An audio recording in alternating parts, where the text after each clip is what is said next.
Good afternoon, everyone. The Sorry about that. The Community and Economic Development Committee will start late today, and I apologize for the inconvenience that this may cause.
Good afternoon, and for our online and in-person speakers, once again, the Community Economic Development Committee will start late today, and we apologize for any inconvenience this has caused.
Good afternoon and welcome to the Community and Economic Committee meeting for today's date, November 18th. The time is now 1:30 p.m. and this meeting has come to order. Before taking roll, I will provide instructions on how to submit a speaker's cards for items on this agenda. If you're here with us in chambers and you would like to submit a speaker's card, please fill one out and turn it into a clerk representative, your right, my left, before the item is read into record. Online speaker requests were due 24 hours prior to this meeting. The meeting came to order at 1:30 p.m. Speaker cards will no longer be accepted 10 minutes after this meeting has begun, making it time 1:40 p.m. With that, we will now proceed to take roll. Councilmember Fife. Present. Councilmember Ramachandran. Present. Thank you. Councilmember Unger. Here. And Chair Brown. Present. We have 4 members present. And before we begin, Chair Brown, do you have any announcements for us? Excellent. We'll welcome everyone to the Community and Economic Development Committee. Given the number of speakers and all of our council committees starting now until the evening being relatively impacted, for this committee, we will limit public comment to 1 minute. Thank you so much.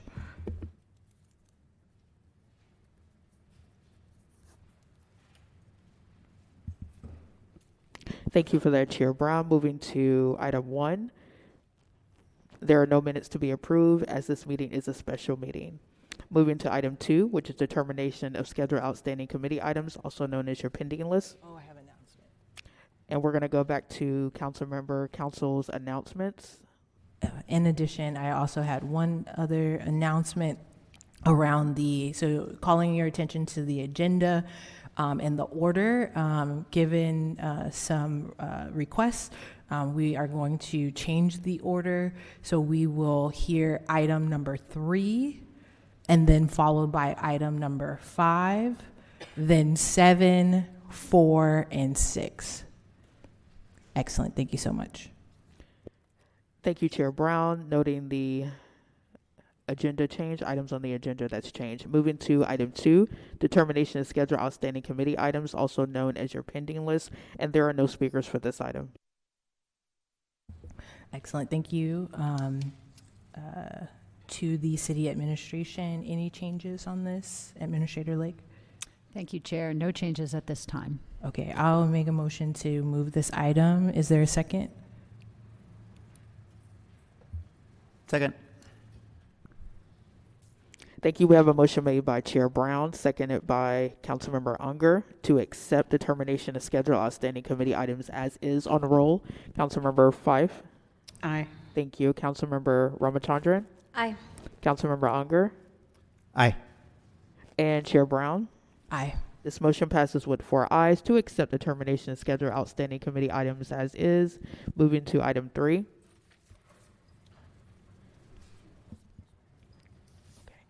Adopt a resolution authorizing the city administrator to enter into a memorandum of agreement with the city of Piedmont establishing that the city of Piedmont will process planning entitlements and the building permits for the 551 square foot addition and remodel of an existing single family dwelling at 30 Blair Place, a property located at both jurisdictions, and adopting appropriate California Environmental Quality Act findings. And you do have 5 speakers for this.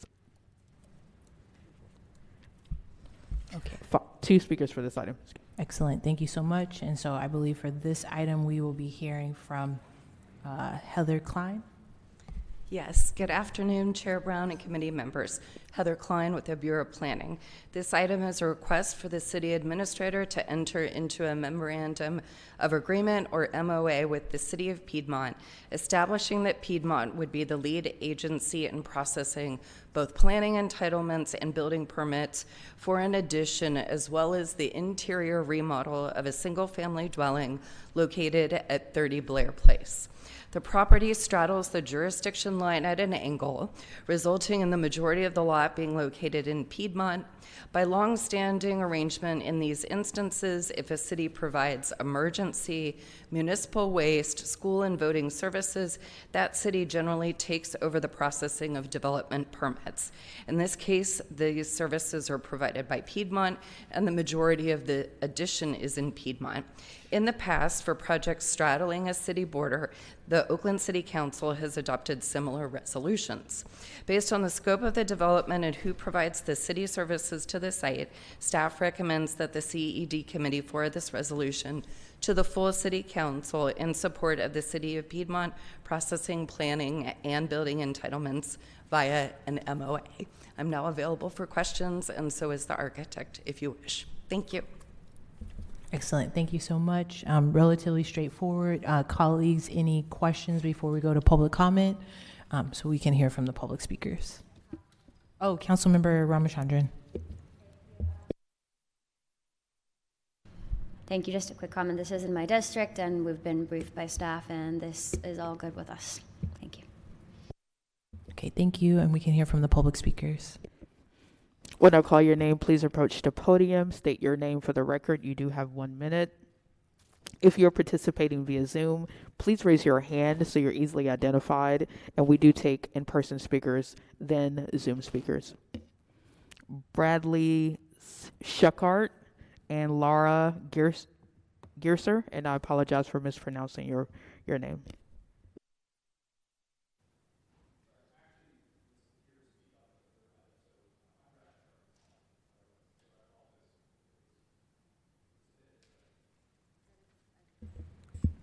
And I'm so sorry. Are you trying to comment on item number 3 that we're currently? Okay. So you would need to fill out a public comment card.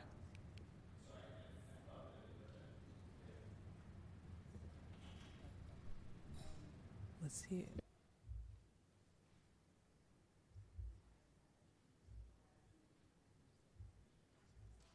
Okay, I think I'm hearing that you filled out your form for item number 7, and so did you mean 3? If yes, you can speak. No?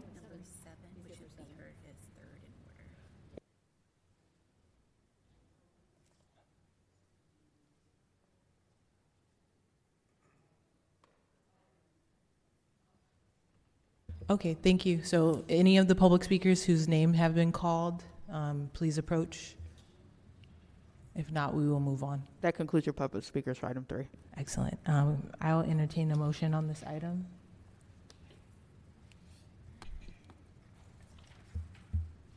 So moved. Second. We have a motion made by Councilmember Unger, seconded by Councilmember Fife to approve the recommendations of staff and to forward this item to the December 2nd City Council agenda, and that is on consent. Yes. On roll, Councilmember Fife. Aye. Thank you. Councilmember Ramachandran. Aye. Councilmember Houston. Councilmember Unger. Aye. Thank you. And Chair Brown. Aye. Thank you. This motion passes with 4 ayes to approve the recommendations of staff and forward this item to the December 2nd, 2025 City Council agenda on consent. Moving to item 5.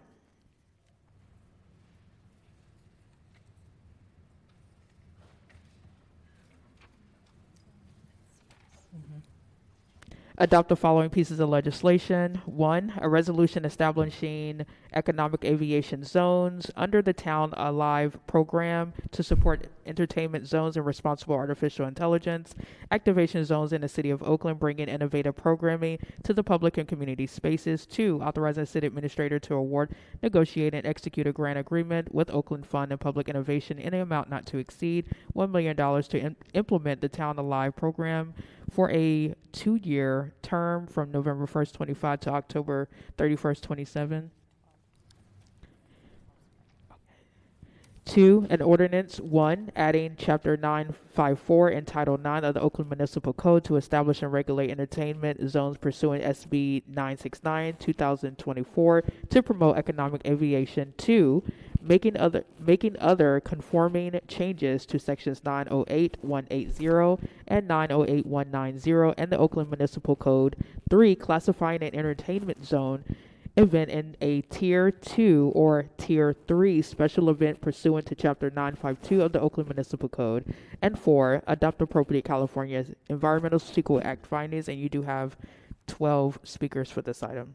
Excellent. Thank you so much. We do have a presentation for this item, and I will try to keep my remarks to 15 minutes. So if you want to set the timer.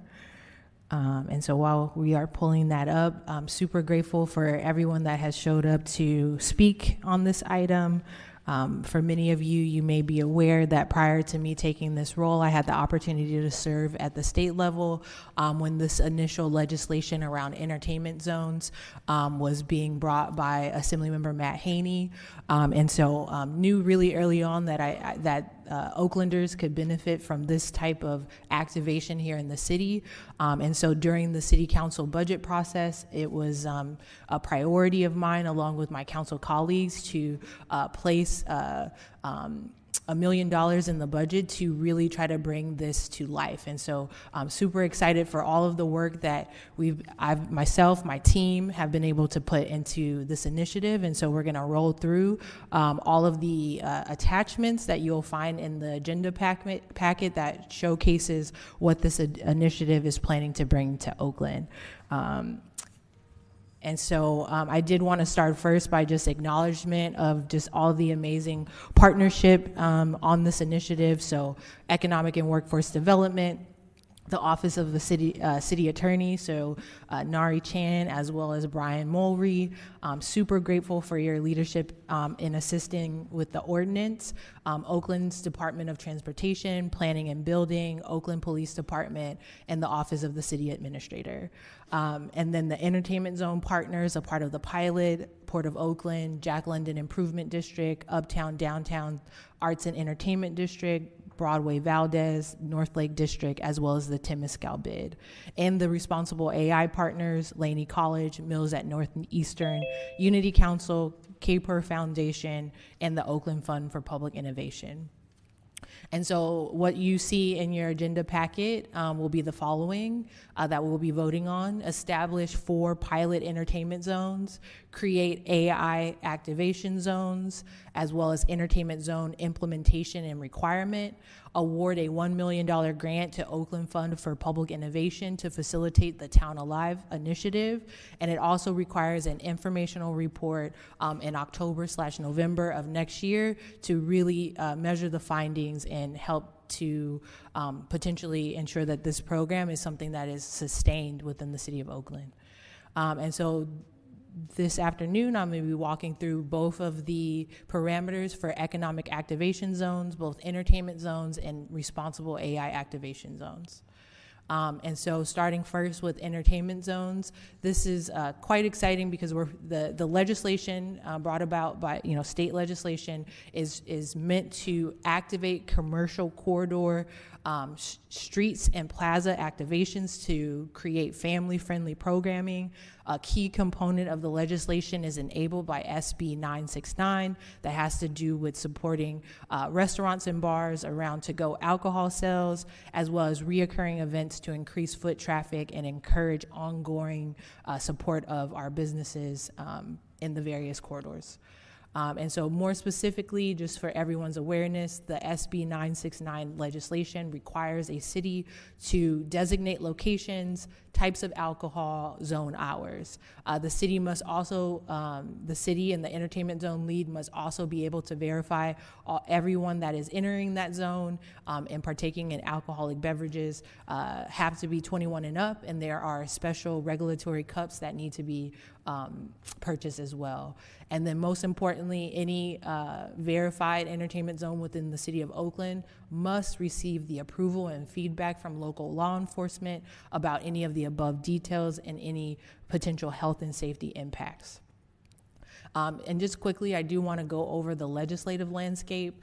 It was, I would say at this point, I'm kind of quite well versed in the various entertainment zones that are happening in our region. So San Francisco was the first to launch the pilot program about 1.5 years ago, started with 4 locations, and as of last week, they are now up to 21 locations. Some of those include the Chase Center, Valencia Street, Front Street, as well as Fisherman's Wharf.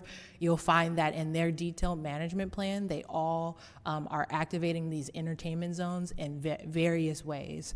And then as of 2025, San Jose, Santa Monica, and Sacramento have all moved forward with the establishment of entertainment zones, which is very exciting. And Oakland is next. And so as far as for the pilot zone, entertainment zone locations, some key things that were really important I've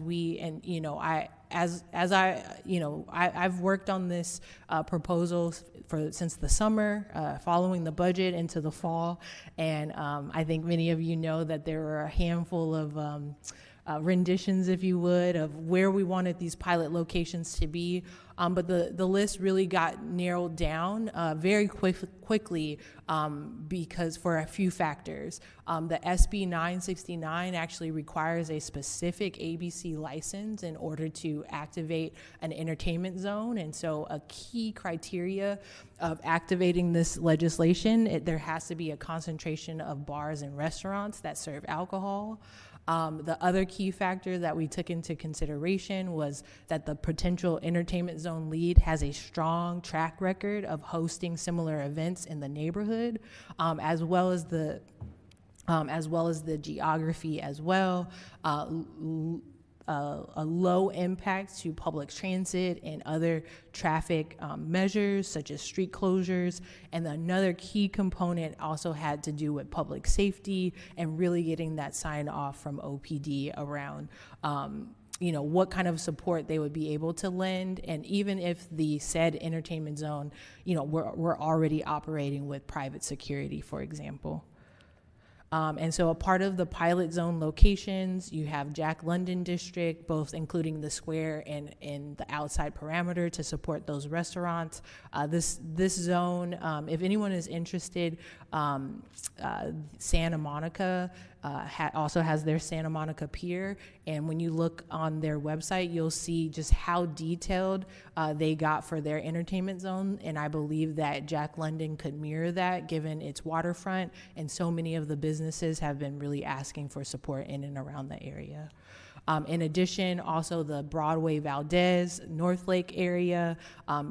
As many of you know, in committee, we recently changed the zoning in this area, trying to ensure that more of the retail space in this area, instead of the vacant storefronts, really trying to activate that space. So this was an amazing candidate for the entertainment zone.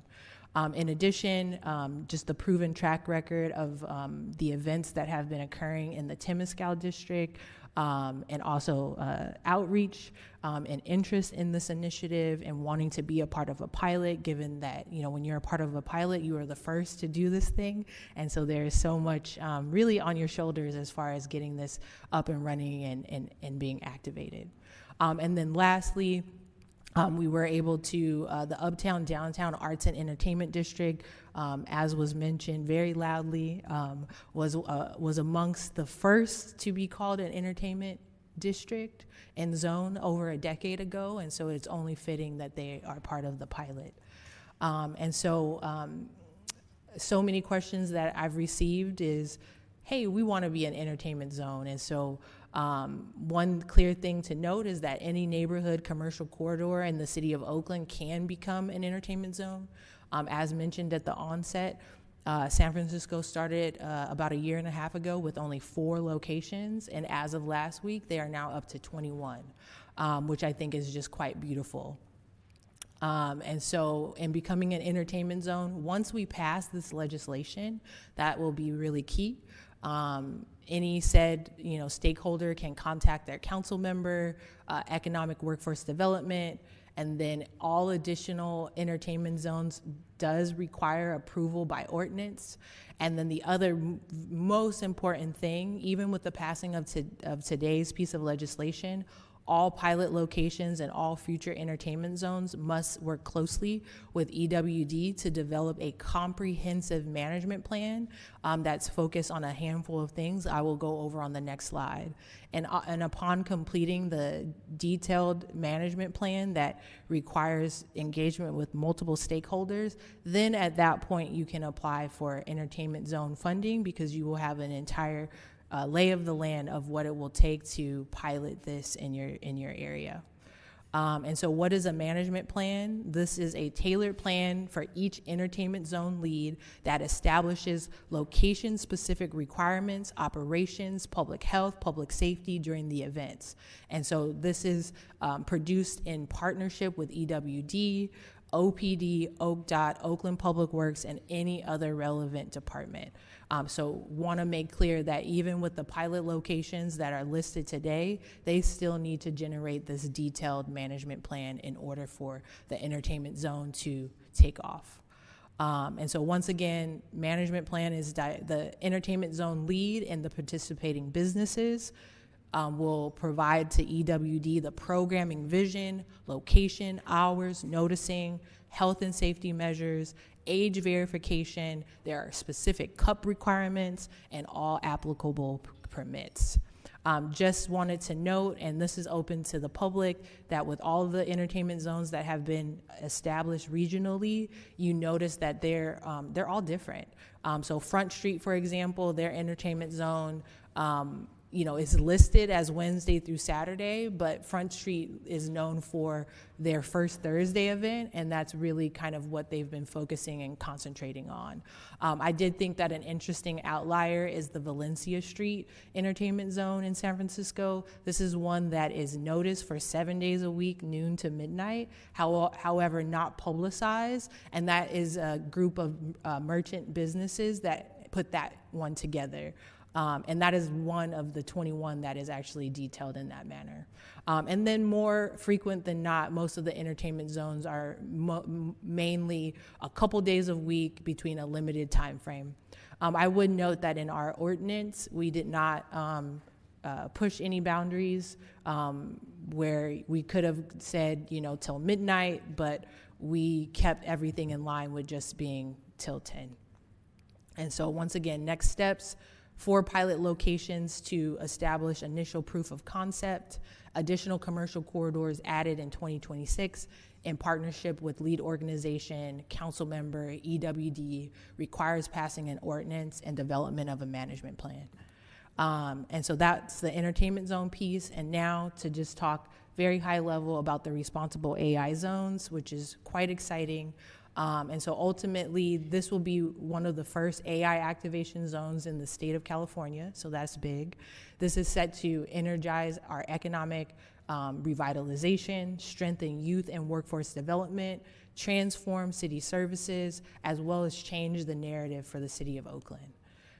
We've also, in the agenda packet, you will find the city's values as it relates to responsible AI, but this is what they are in short. Has everything to do with inclusive access, fairness and accountability, community engagement, transparency and privacy, as well as workforce development. And so the goal of the responsible AI activation zones is about hosting the conversation, whether it be by conferences, so AI in supporting small business, AI in local government, the list goes on, community education, civic tech, internships, and business development.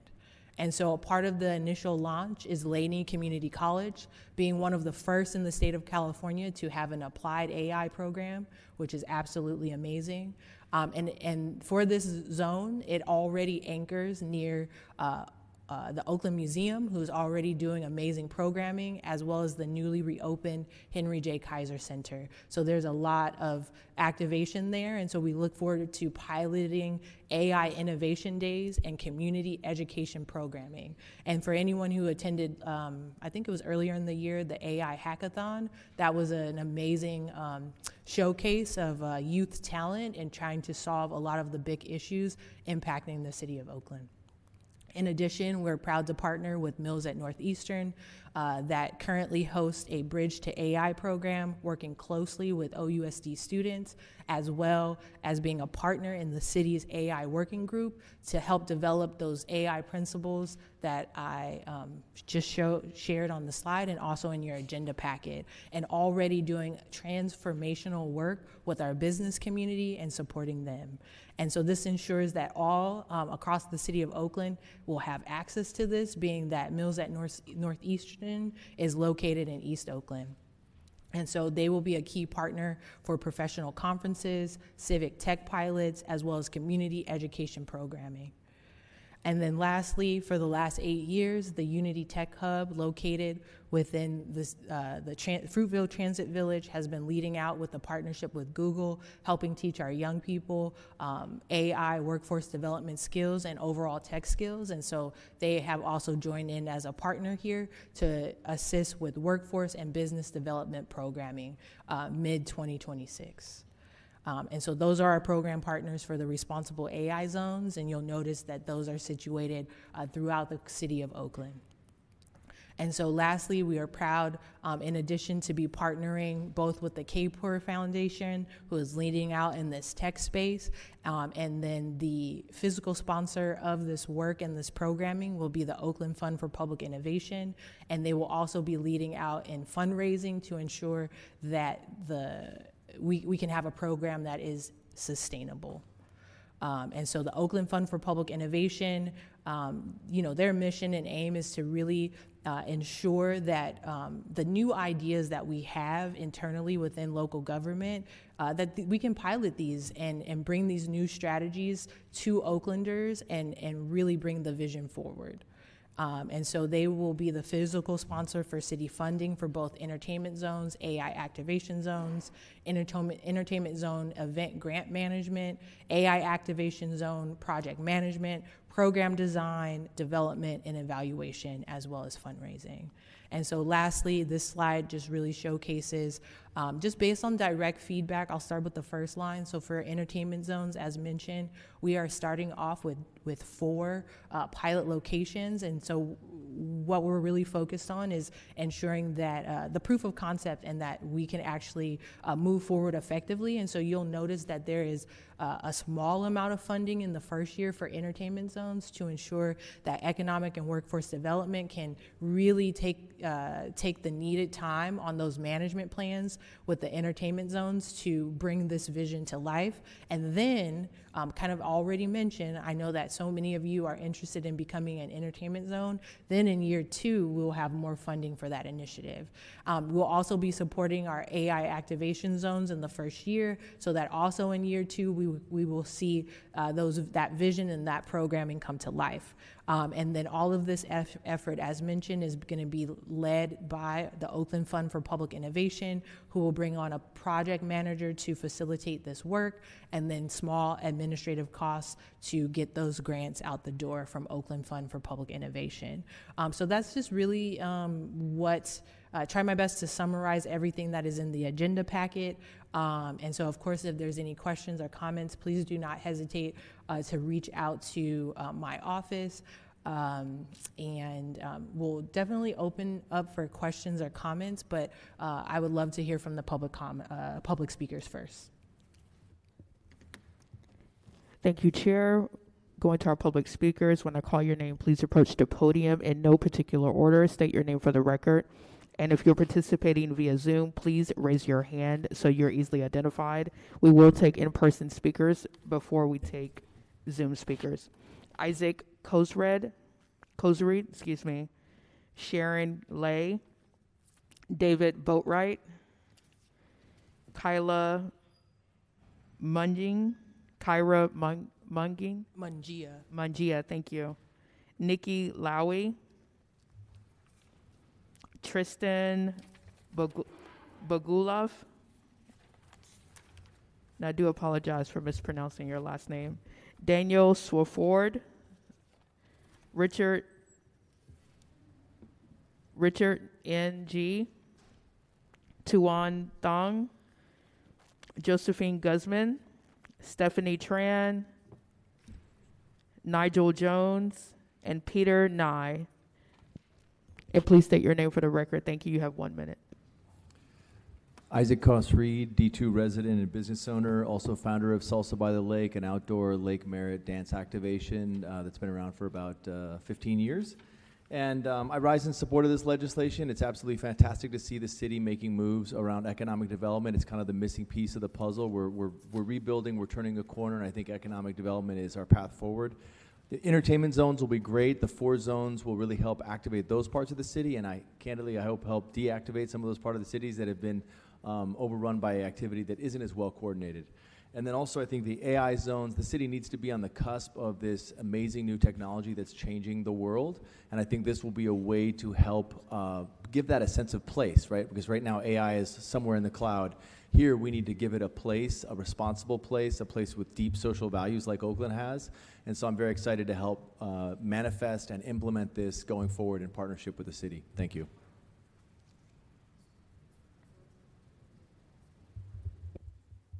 Good afternoon, City Council. My name is Sharon Lai. I am the Chief Strategy Officer at the East Bay Asian Local Development Corporation. I am here to speak in favor of this really exciting program. My actual former job, I was working in economic development and activating downtown San Francisco. So really good to see this being expanded here.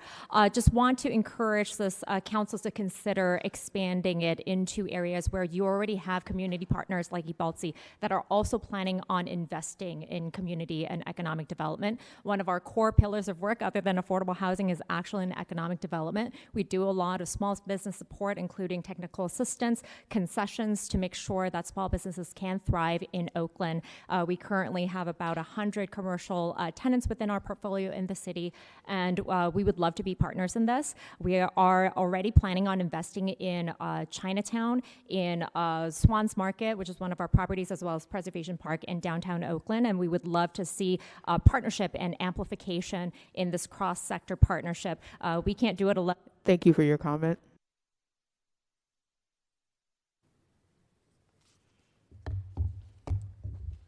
David Boatwright, District 4. 3 questions or clarifications.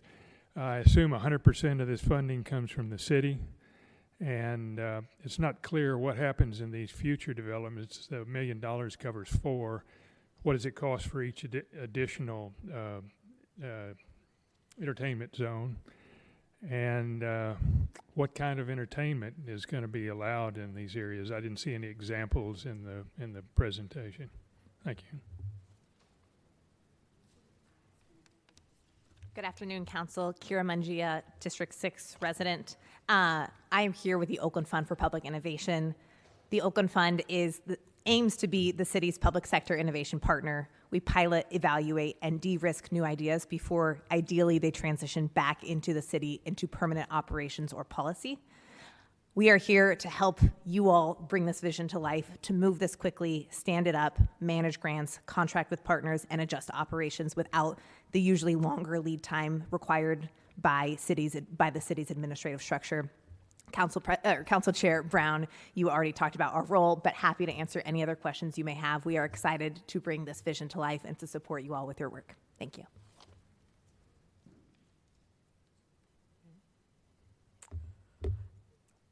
Good afternoon, Chair and members of the committee. My name is Nikki Lowy. I'm the Director of Social Impact at Northeastern University in Oakland on the historic home of Mills College. As Oakland's first R1 research university, we are deeply honored to be designated as one of the city's AI activation zones along Laney College and the Unity Council's Unity Tech Hub.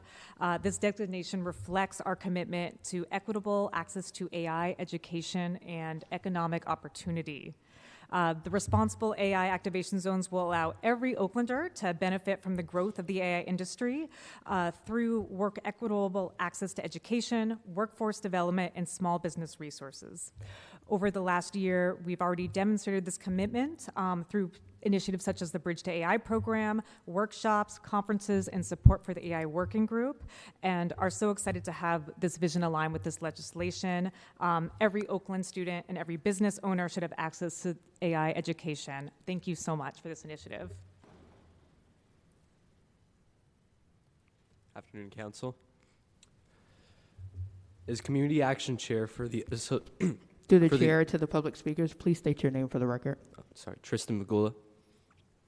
As Community Action Chair for the Associated Students of Northeastern Oakland, I would like to endorse Council Members Brown's initiative to support responsible artificial intelligence activation zones.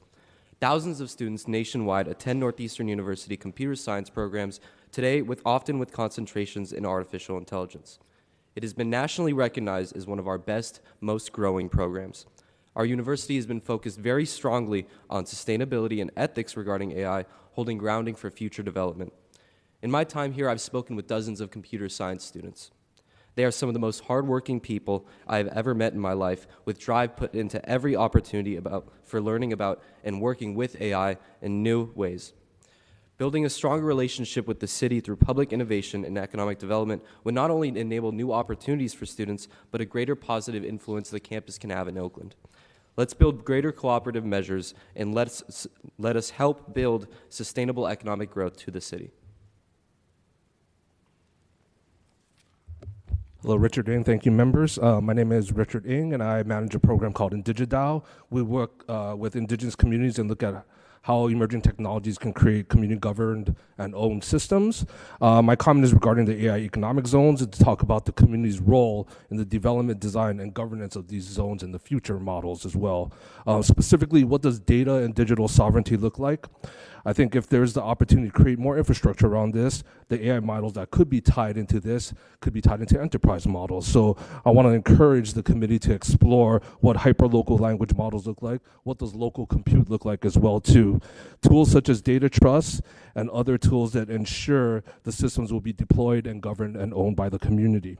We advise a lot on community visioning and engagement sessions. Happy to see that's going to be happening, and to really have the community understand what the impact of these zones will be, what does it mean for their economic opportunities, and also their overall welfare. Thank you, committee. Good afternoon. My name is Tuan Nguyen. I'm the department chair, AI department at Lenny College. I do support Council Lady Rowena Browns on the economic zones.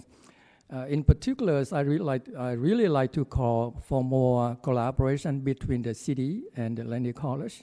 I'm thinking Lenny College should be the center of AI because we are the Bay Area AI Center of Excellence. I'm serving the interests of 28 colleges in the regions. Oakland is my home, Lenny College is my home. I would like to think more of it. My long-term plan is to offer a bachelor degree in applied AI and machine learning. Currently, there are only 3 community colleges in the nation that offer the bachelor degree in applied AI. And Lenny College will be one. We are working hard. We have to save in terms of financial saving and support. I hope that Oakland City can support us too. Thank you. Good afternoon. My name is Nigel Jones, and I am the owner of Calabash Restaurant. And I'm definitely here 100% in support of this initiative. And so I'd like to just, provide a little context as a business person here in Oakland and been grinding it out. And so I'm happy to see the City Council and the city in general leaders joining the businesses, rolling up your sleeves and trying to make it happen versus what we would hear is that resources are limited, we can do so much. So you have to invest, and this is an investment. This city does not have any sporting good teams. We don't have anchor stores. We don't have oil, and we don't have tech here. But what we do have is robust culture and small businesses that are driving the economic growth. So, we've been doing it on our own, out of our own pockets, with our friends and family, and sometimes at great costs in terms of trying to stand up.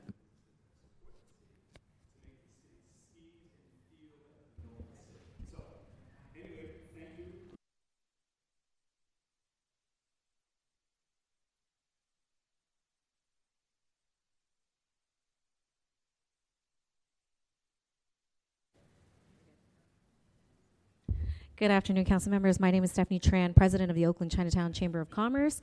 We're here to express our support for the economic, entertainment, and AI zone. This is an important step towards revitalizing our commercial corridors, supporting small businesses, and expanding equitable access to innovation and workforce opportunities in Oakland. At the same time, I want to express our disappointment that Chinatown was not included in the initial pilot zones as Oakland's oldest and most culturally significant district. Chinatown urgently needs these tools to increase foot traffic, support cultural programming, and strengthen our small business community. That being said, Chinatown Chamber also represents businesses and partners across multiple neighborhoods, and we understand the importance of establishing these zones so that we can scale it citywide. So we respectfully urge the council members to move this legislation forward. We also request that the city also work with the Chinatown Chamber and our community partners to ensure that we will be considered in future phases. And thank you, Council Member Brown, for your vision and leadership.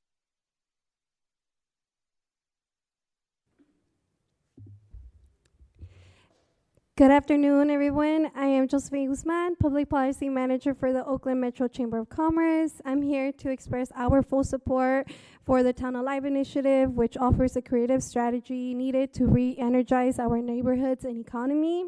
We strongly support the city's commitment to start with targeted pilot programs, which is critical to learn from early implementation and grow the program based on real-world experiences, especially in areas that need support the most, which allows the city to test what works and make data-informed adjustments and expand it responsibly. In our most recent chamber poll, we learned that more than 90% of people support small businesses to open new businesses, and more than 80% support attracting technology companies to Oakland. This said, this initiative aligns with what Oaklanders want, what small businesses need, and what the city must prioritize to restore economic vitality, activate public spaces, and strengthen community well-being. I'm Peter Mui. I'm the founder of Fix It Clinic. We hold repair events in all of the public libraries in Oakland and maker spaces now. Our work is becoming more and more around digital literacy, digital equity, and digital inclusion. And along those lines, I want to present to you an X Chromebook. These are school district Chromebooks that have been converted away from being Google Chrome specific to being now cloud devices that basically anyone can use as a portal perhaps to AI. So what I'm offering, for example, is that we can offer every resident of Oakland one of these devices as a teaching tool. And we're set up right now to start distributing these. I mean, and obviously you have to make both sides of the market. If you tell me you need 20,000 tomorrow, I'll have trouble. But they're available. The school districts are e-wasting these by the hundreds of thousands. Oakland Unified School District e-wasted 28,000 Chromebooks 3 years ago. So let's figure out a way to keep these devices in place, in service, in our communities, building wealth, and bridge the digital equity, digital inclusion, digital literacy, and digital sovereignty divide. Thank you.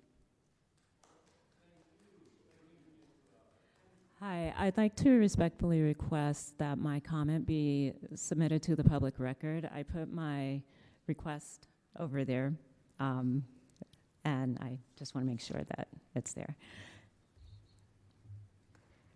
State your name for the record. Oh, sure. It's Candida Haynes. Thank you.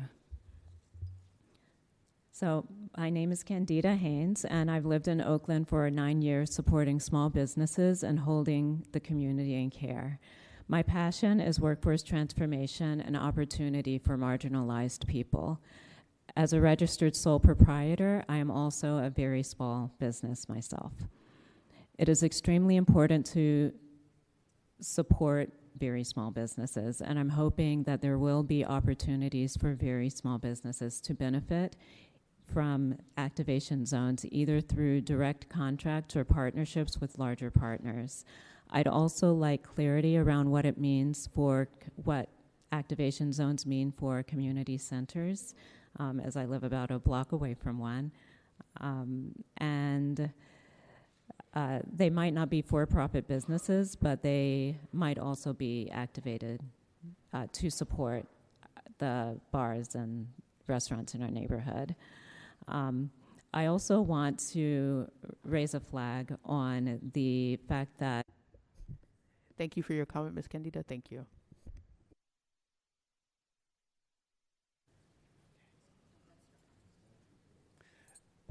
Good afternoon, Councilmember Brown and committee members. My name is Petra Brady. I am the Director of Community Engagement and Membership for the Oakland African American Chamber of Commerce. I wanted to come today to show our support from the Chamber about the AI and entertainment initiatives, and I wanted to remind you that even though there are 5 chambers in one Oakland African American Chamber has done some of these things already. We've already had an AI workshop at Northeastern University, and we have started doing a few activities that are kind of like entertainment zones. So I just wanted to keep our chamber at top of mind and let you know that we are here to support you and to advocate for our businesses. Thank you.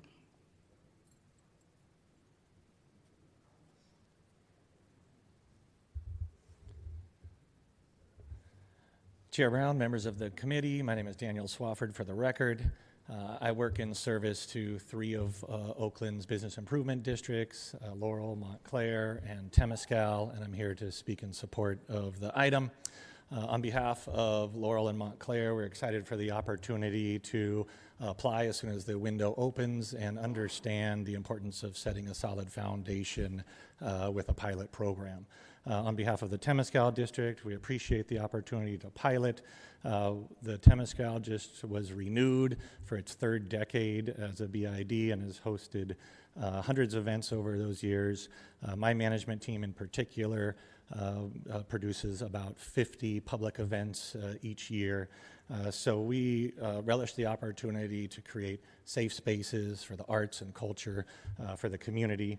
In particular, the entertainment zones, we recognize how powerful that is in transforming small businesses, supporting their success, and supporting the arts of Oakland. Thank you.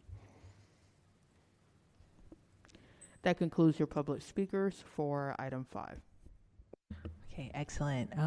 And so just for my colleagues' awareness, I know that leadership from planning and building are here in the room, as well as Director of Economic and Workforce Development, and perhaps online should be a representative from OPD as well, just in case you all have any questions specific for them, and then as well as many of the partners that are named in this legislation are also here.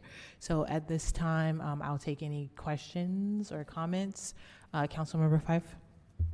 Yes, thank you. And thank you for all the speakers who came out to lend your voices to this item today. I will share that I'm a little disappointed I didn't see any of my bid chairs. 3 out of the 4 activation zones that are mentioned in this legislation all fall within District 3. And unfortunately, I just got to see this legislation publicly when everyone else did. So we didn't get that deep community engagement where I could actively answer questions about this legislation as I would have liked to. I hope moving forward there is a reflection of my district's representation in this work. As you know, I've been meeting now, especially with the uptown, downtown folks for several years since I've been elected, and some voices feel that they've been left out of this conversation. I think it's important that we move forward with these entertainment zones. I think there needs to be a lot more education on the AI space because it's a little confusing to people about what exactly that will do. But I have very specific questions about public safety, especially with some of the incidents that we've been experiencing in the uptown, downtown area, and some of the other areas that are mentioned in this legislation, but more so uptown, downtown, because that's where we're seeing an uptick in some violence that doesn't exist in some of these other spaces. So that said, I do have very specific questions about how this funding will be allocated. There is a table in the packet, but I want to get a better understanding of the ongoing costs and when this pilot will be analyzed after we get through the next. I don't know if it's in the next budget year or the 2027 budget, but I have to say that with the limited amount of funds, this does raise questions about how they can be effectively used. So I have questions about how the funds that are set aside for the activation zones will be distributed amongst all of the different groups that are listed. And I can go through all of my questions, or I can go through them one by one. So yes, I want to understand how the funds can be, will be allocated, and what ways will they impact the businesses, because there's 4 pilot zones, and I have questions about how additional zones will be added, particularly with the $350,000 not being used for programming. So because off the top, there's $350,000 that goes to administrative costs, to Oakland Fund for Public Innovation for them to hire a program manager. I want to understand how the rest of those funds will be used, and how specifically will they be allocated to these 4 pilot zones. And then what if one of the zones identified in the pilot, one or a few of them, don't want to participate in the pilot? What do we do then? How are we engaged with the Jack London bid if there's some tension in Jack London Square around the major developer and their prohibition on alcohol? So I want to understand that. I also want to understand what the plan is for extended, well, who is the target? Is it for families? Because I'm hearing different things from different people. Are we trying to activate space for multi-use for families, or will it be later into the evening with adult use? Because if we're extending open to go alcohol opportunities, I just want some more clarity about that. And I'll end there. I think that was quite a few questions. Okay, thank you so much for the questions. Hopefully I made note of all of them, but I want to start first from the top with your concerns around public safety and some of the outlined areas. And so in kind of direct conversation with OPD, one of the things that was a part of determining the criteria was whether or not, said entertainment zone, actually funded private security or had ambassadors to kind of help support. And so originally, I kind of went to OPD with a long list of potential activations, as I was, really wanting to spread this program equitably across the entire city of Oakland. And it just became really apparent that, even in seeing some of our other partners regionally as they pilot this program, there was no precedent for pilots being more than 4 locations. So had to really narrow that down.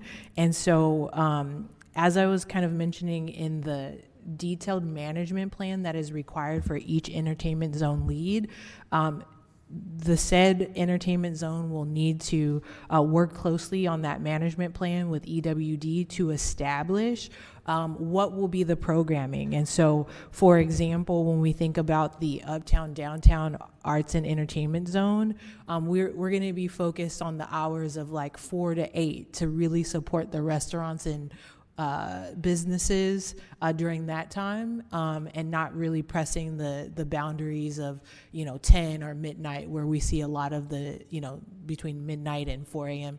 where we see a lot of the negative activity occurring. So we were really intentional around ensuring that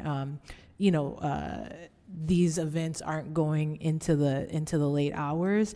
And then to your point around entertainment, so there's a component of the state legislation, and it's quite clear that this is enabling to go alcohol sales within a parameter of a location. So not only are we encouraging those who live in and around the area to frequent restaurants, and bars in the zone, but depending on the type of programming that the entertainment zone will initiate, it will be quite broad, to be honest, right? So let's just say, and the truth of the matter, and Director Cannon, I would invite you to come up, because even in the passing of this ordinance, and you'll notice that most of the funding allocation is actually in year 2, because EWD still needs to program out the city of Oakland's management plan template, as well as the questionnaire and other items. And so, but following the passing of this ordinance,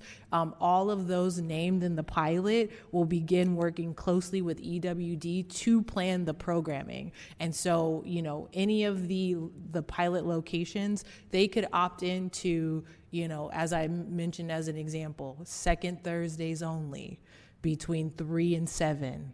But that would be up to that specific entertainment zone. But Director Kennett, did you want to offer some additional insights? I know we were engaging on this for some time, and we still have much work to do as far as bringing it to life. Thank you. Good afternoon. Ashley Cannett, Director of Economic and Workforce Development. This is very much a pilot. We're seeing the success of these entertainment zones in other cities across California, and wanting to take advantage of the legislation to the extent possible.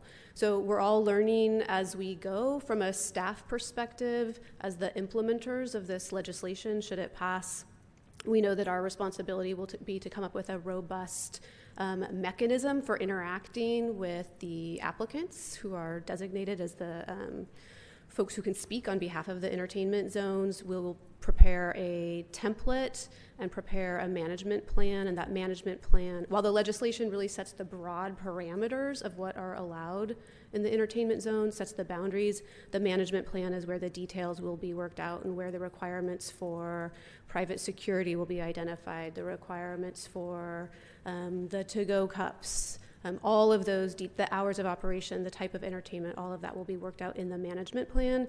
And our intention is to develop a template so that it's a more straightforward and equitable process for entertainment zones. But that work is ahead of us. We have not done that yet. And so when we look at the allocation of funding, it makes sense in my mind that more would be in the second year so that we have time to put together that programming or the work to set up the management plans. Excellent. Thank you so much. And I know that one of the questions that Councilmember Fife had was around how we add additional zones.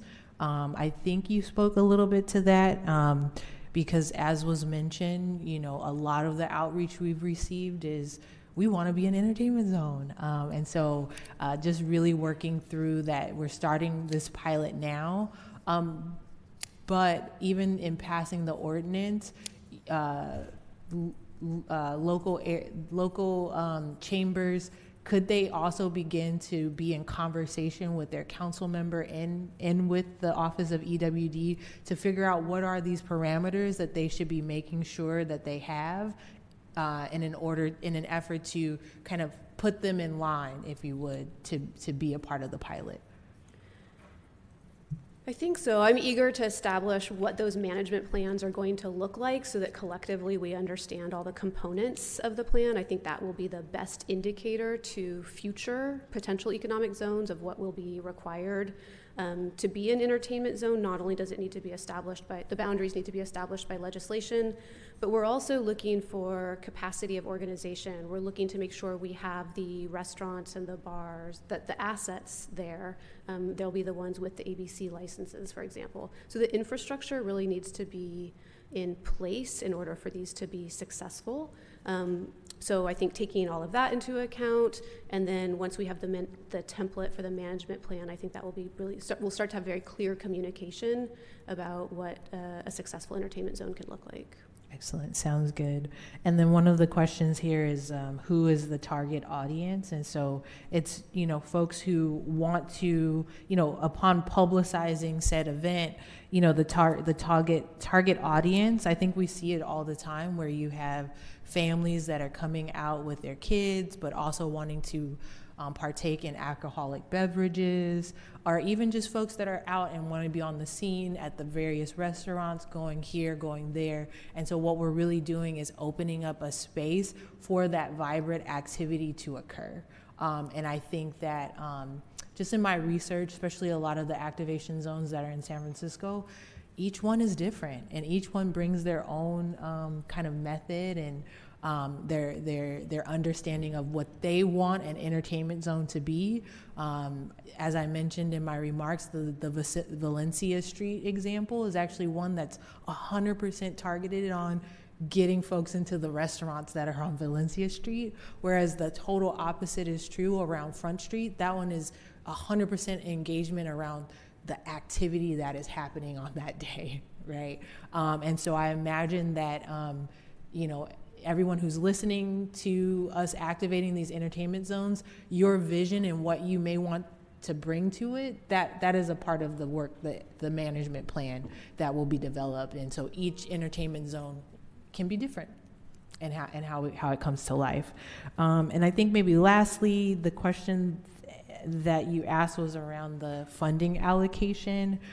Maybe more specifically around just the role of Oakland Fund for Public Innovation. In our long conversations, kind of working to bring this program to life, it really became clear that we needed to we want to make sure that this funding gets into the hands of those who are doing this event planning and trying to activate our spaces in Oakland. And we know that, unfortunately, sometimes the funding going out of the door within the city of Oakland can be slow. And so that was one of the main reasons why we tapped the Oakland Fund for Public Innovation to help support with getting those dollars out to the community.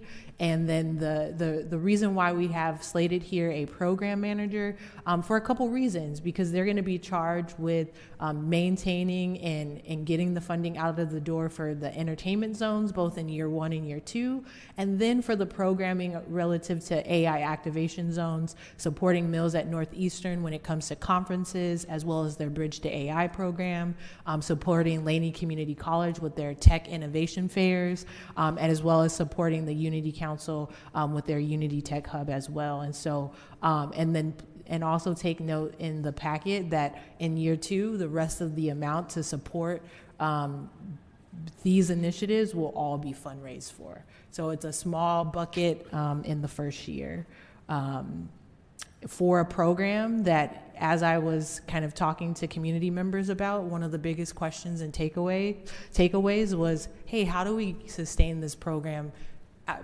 past the two-year budget? And so that is really one of the questions that we still need to address. But hopefully, Councilmember Fife. Yeah, I want to be clear that I'm not asking about the need to have a nonprofit provider to manage funds, because I know they tend to be, really slow when they come from the city of Oakland. My concern is that there is a limited pot of money. Off the top, it's $350,000 that will not be going to our businesses because we need someone to facilitate these grants, right? So off the top, we're going to take $125,000 per year for the Oakland Fund for Public Innovation to hire someone to manage this process for 2 years. And then we have to pay a 10%, it's a typical fee for nonprofit administration, but it's $125,000 per year for the Oakland Fund for Public Innovation to hire someone. Then it's another $100,000 for them to administer the program. So that's less money going to our businesses for these activations. Then I didn't get a clear answer on how much do these 4 zones, is the rest split amongst those zones? And then do they have to pay for all of how many activations do you think can happen out of that, what's left over? Do the math for me, the math geniuses over here. Yeah, so if I can just chime in, and I think that's really going to be determined, like how much money each entertainment zone receives will be determined as a result of them completing the management plan, right? So one of the things is around the special cups that each business actually has to purchase in order to be a part of this program, right? So there's a fee associated with that. We also want to ensure that they are not paying out of pocket for the special event permitting, right? And so ultimately, ultimately one of the things that the Oakland Fund for Public Innovation and that program manager will be tasked. That's why it says specifically that upon completing the management plan, they will know exactly how much it will cost to do this programming, and so they will apply for event funding. And so that was one thing that is still, really TBD. So, we know that an event plan, one event in the city of Oakland, it could easily be at minimum $15,000, and it can go up. And so, so to answer your question specifically, each entertainment zone lead in that first year has access to that $100,000 for the first year to do said event and programming. And then in year 2, the rest of the funds will be open to additional stakeholders that are becoming entertainment zones. So there's no specific answer, but we know that in partnership with EWD, they will help outline, hey, how much are these fees? And so that's why the partnership will be so important in between Oakland Fund for Public Innovation as well as EWD to bring this program and this vision to life. Can't do it without one another. And I would also just uplift one last thing, that, I got to have a lot of conversations with, some of the cities that have activated this program. And within our city, we have one person who is managing a lot of these special permits. And so in San Francisco, who now has 21 entertainment zones, they have 2 people working on entertainment zones within the city. And we just have one. And so I think that, we're going to need some grace as far as like really getting this program off the ground. Okay, well, I don't want to spend the whole CED committee on this one item. This does illustrate for me that there are so many questions, because it sounds like if the 4 zones each get $100,000 in the first year, and activations run anywhere from $10,000 to $100,000, they might be able to do maybe 1 or a couple activations, and especially if they have to purchase, private security for one. And I heard you say, 4 to 8 for the uptown downtown location. I want to articulate to the public that out of the 4 zones, again, 3 are in my district, in District 3. 2 of them are in the same bid. So we have the North Lake, which is not necessarily a business improvement district, that's inside of the uptown downtown district. So that seems like it should be one effort. And but again, there are a lot of questions to be had. The last thing I will just end with is that I think this needs more conversation with a lot of the businesses that have reached out to me in my district that wanted to help inform this legislation, that don't feel that they've been heard by the city of Oakland for the entire time that I've been in office. And many of these organizations are around the Paramount, the Fox, and some of those areas. And I want to make sure that this is tailored for the organizations who are there. And what they have consistently articulated to me over the last 5 years is that we desperately need help just to hang on. And this feels like a very top-down approach, where they, in the uptown, downtown, North Lake area, they need basic services like trash pickup, graffiti removal, and what they've been really banging on is an after-hours support, because that's when a lot of the violence occurs. That's when there doesn't seem to be police response for emergencies. And there have been several incidents, like it was the hottest summer and it's been a hot winter that people just have not expected. And I want to know that whatever dollar that we put out, if it's 1 or 1 million, it goes to what the businesses are asking for, and that they feel like they're a part of the process. And again, everybody wants entertainment zones, but the devil is in the details, and we're not getting to those details quite yet. I know there's a management plan, but we're having to pay different sources to manage these things, and I don't want to seem like I'm pouring cold water on it, but again, I've been listening to people, come to the city with their concerns that have to date not been addressed at all. And when they are angry, they call me because I am their representative. So when they're not getting the services that they need, or certain special groups get funded and others don't, they call me.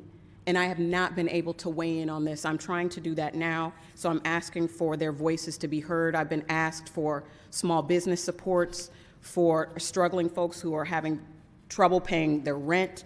Coco Noir is one of those. And it's just, there are a lot of folks that are struggling, especially in the Black Arts Business District, which wasn't mentioned here either. So I just have a lot of questions and a lot of desires for my businesses who are often, they feel invisible. So that's what I'm asking for. I'm asking for a slowdown in the process to move entertainment zones. They asked me to bifurcate AI from entertainment.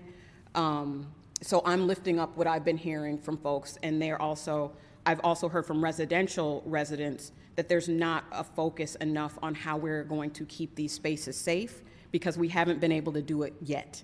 So those are all things I'm just going to leave on the table, and hopefully we can have more conversation that includes these voices post this meeting.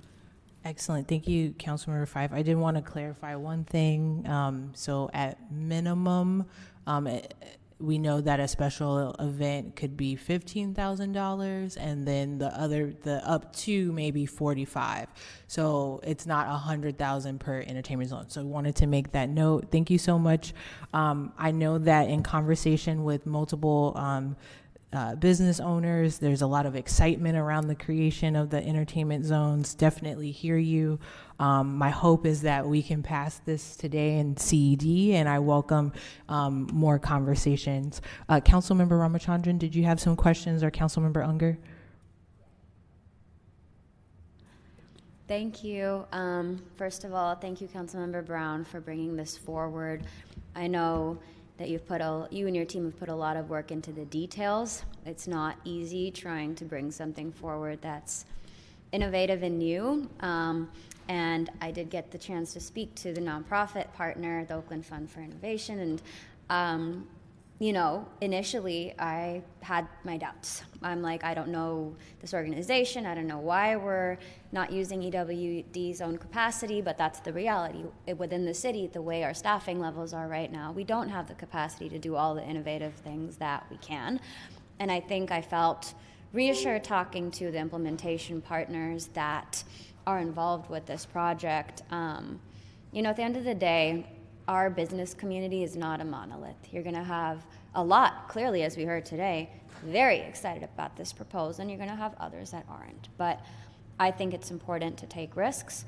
And as co-chair of the budget committee, the budget team, I think that we all, six of us who voted for the budget, made the choice to invest $1 million in a biennial budget into trying something different that could potentially yield many more millions of dollars back to the city and back to our residents, back to job creation, back to having our streets activated again. So at the end of the day, things like this are experiments. I hope it works.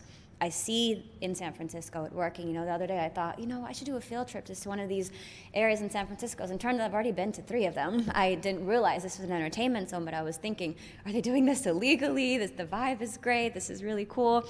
And I would love to see that in Oakland. To be honest, every time I travel to other cities that have bustling business corridors, not just downtowns, but all over their cities, I'm like, we need to do a number of things. Entertainment zones, I think, is one of the many things that we can do to have that activation and excitement back. And I know that there's going to be hurdles in the implementation, and that a lot of business districts want to do it. I certainly, hopefully, in the next round, hope to see some of those in my district implemented as well.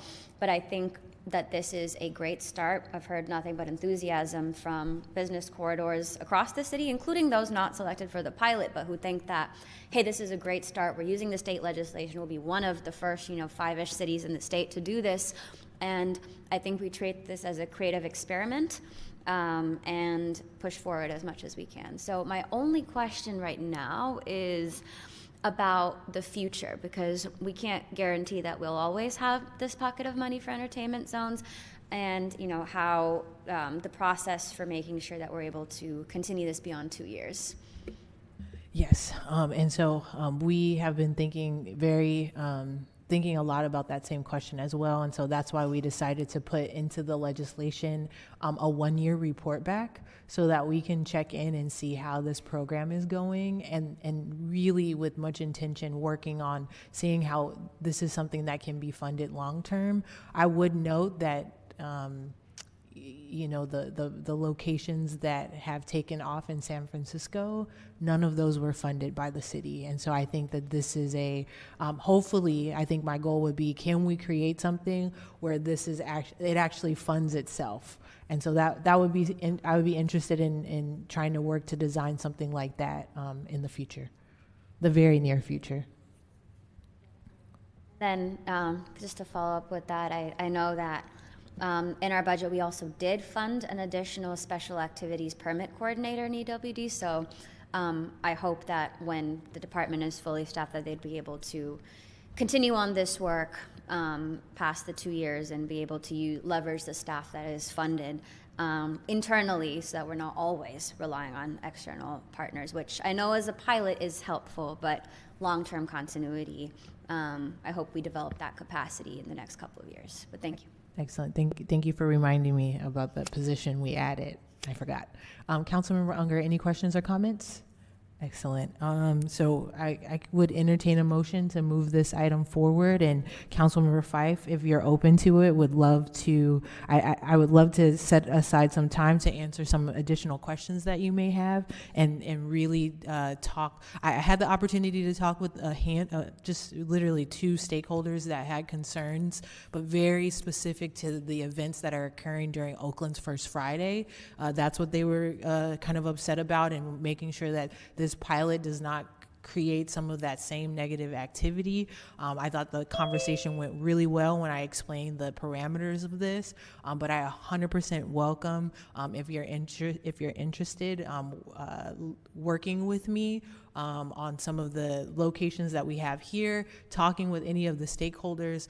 But as mentioned, I think there has been a lot of positives to this initiative, but of course want to make sure that we are placing all of the key parameters to make sure our community is safe. I would make one last note. I had the opportunity when I was kind of proposing this legislation to meet with our now interim chief beer. He was the one that joined the cause when I was bringing up this idea to him. And so now for him to now be our police chief, and he brought up a handful of really important points that he would want to see implemented in that management plan. So I know that he's really laser focused on this pilot and making sure that it is successful, and that everyone has the tools that will be attending, that it is safe as well. So I just think that the partnership and the collaboration from so many of our city departments, it's there. And so would love the opportunity to make sure that you feel that support as well. Councilmember Fife. Yes, I definitely want to bring the history of the work that's been happening from the bottom up with our businesses to this work. So I definitely appreciate the opportunity.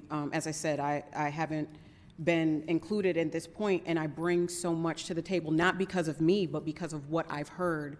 And there are a lot of folks who feel left out, and that certain organizations get favored. And I was elected to bring balance to that perspective with so many of our stakeholders. So yes, I definitely would like to participate in this process, and I think it's important.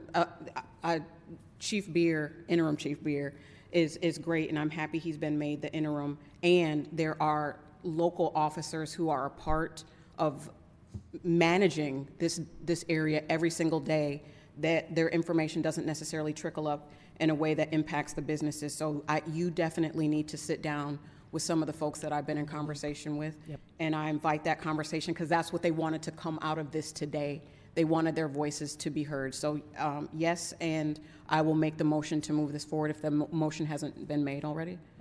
Nope, don't think so. So this would be is this a public hearing? No. Okay. Oh, sorry. Okay. To the December 2nd meeting on consent? I would like us to meet with the stakeholders, the businesses in these different locations, before this comes to the full city council meeting. Okay, I think the motion that I would like is for this item to go ahead and move forward. It requires 2 readings, and kind of as mentioned, there is much work for EWD to do in the management plan process, and so really being able to, for any of this to take off, we are literally looking at February, March.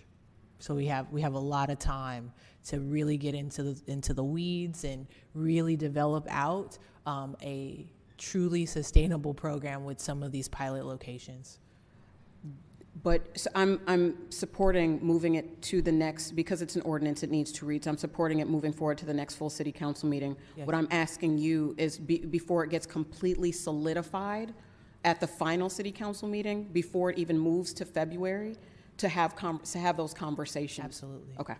Absolutely. Is there a second? Second. Thank you.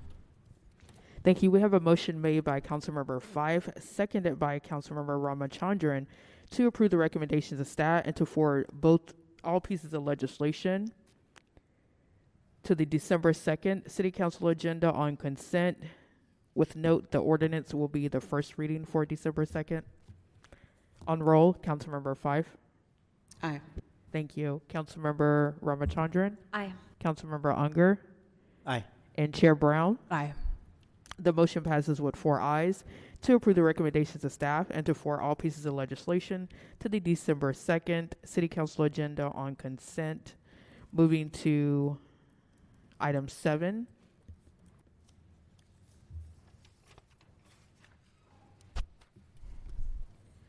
Receive an informational report regarding the citywide permit reform fall 2025 update. And you do have 4 speakers for this item. Okay, excellent. We will hear from Planning and Building. Excellent. Council members, can you hear me? Okay, great. Hi.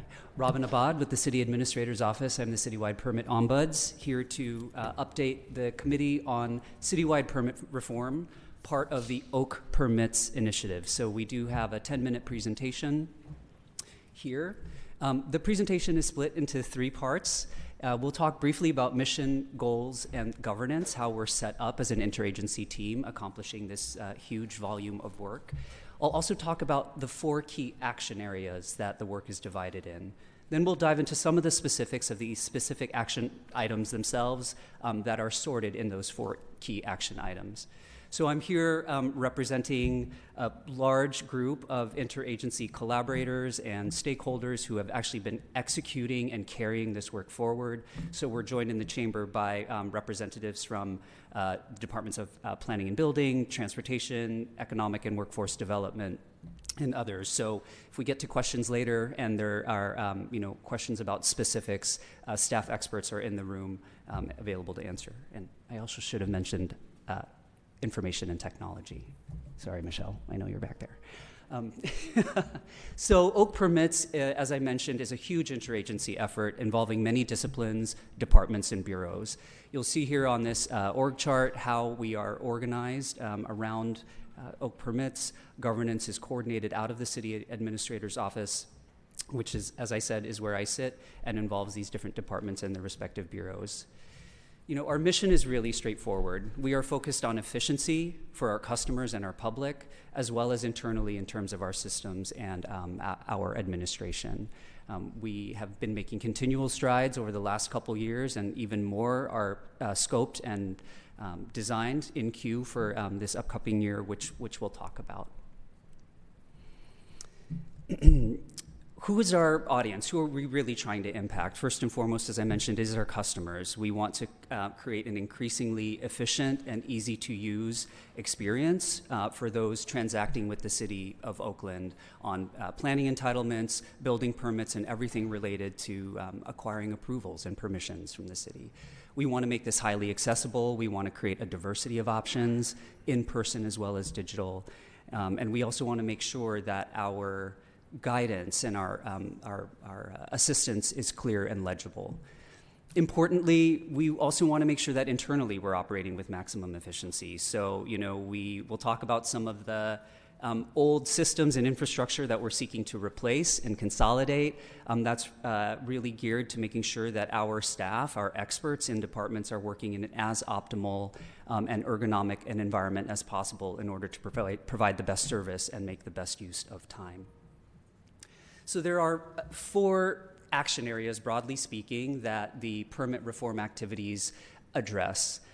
We'll go through some of those specifics, and they're kind of grouped here by these 4, but it's important to note that action items actually can address many of these at the same time. So first and foremost, reform is looking at policy and legislation.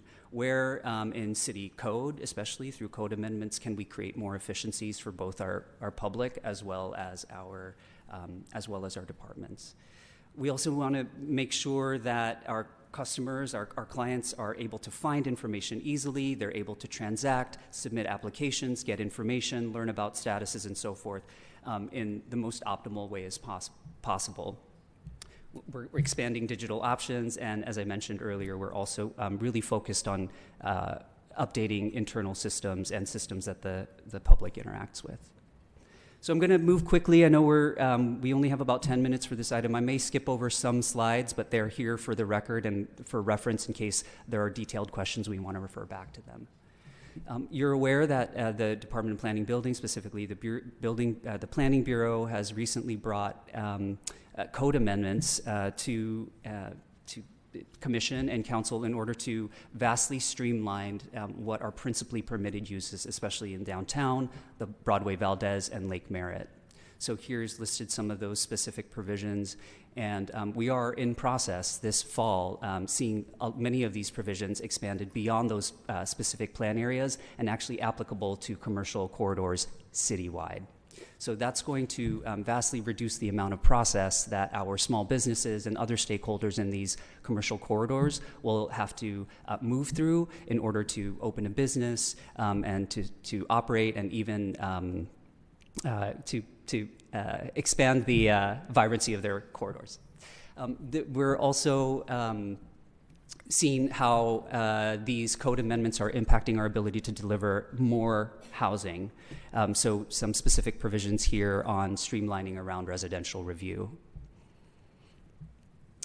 Both entertainment venues and entertainment venues were recently brought forward in terms of amendments, and currently the Office of Economic and Workforce Development is working on crafting some specific code amendments to make sure that we have sensible parameters for cannabis dispensaries and cafes that are also efficient. Moving on to sort of bucket number 2, which has to do with customer service and experience. The Department of Economic and Workforce Development does currently have a neighborhood business assistance program.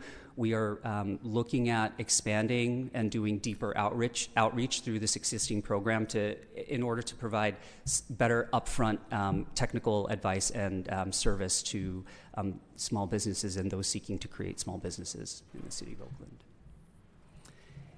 There is an incredible facility just across the way here at Building 250, Frank Ogawa Plaza, which is our physical permit center. Over the last year, the physical permit center has slowly expanded the number of service hours and days available to the public, and we have also begun to consolidate permit departments into a single facility, minimizing the amount of effort and kind of running around that applicants may have to do in order to speak to or interact with multiple departments in order to get advice and make submittals. Critically, we've also, as part, in conjunction with those improvements and expansions at the physical permit center, have created an integrated single appointment scheduling platform. In the past, you might, for your project, need to speak to many different departments.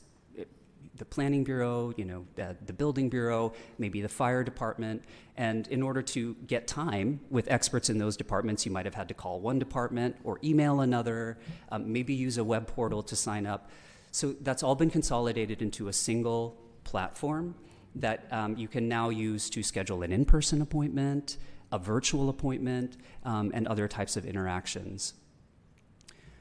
We've also been experimenting with different ways to get the word out about all of these improvements. So we've been showing up at fora that our external stakeholders, like the Building Owners and Managements Association, has been hosting, the Housing Action Coalition, as well as developing proactive communications tools and assets like our video PSA series, which we launched last year.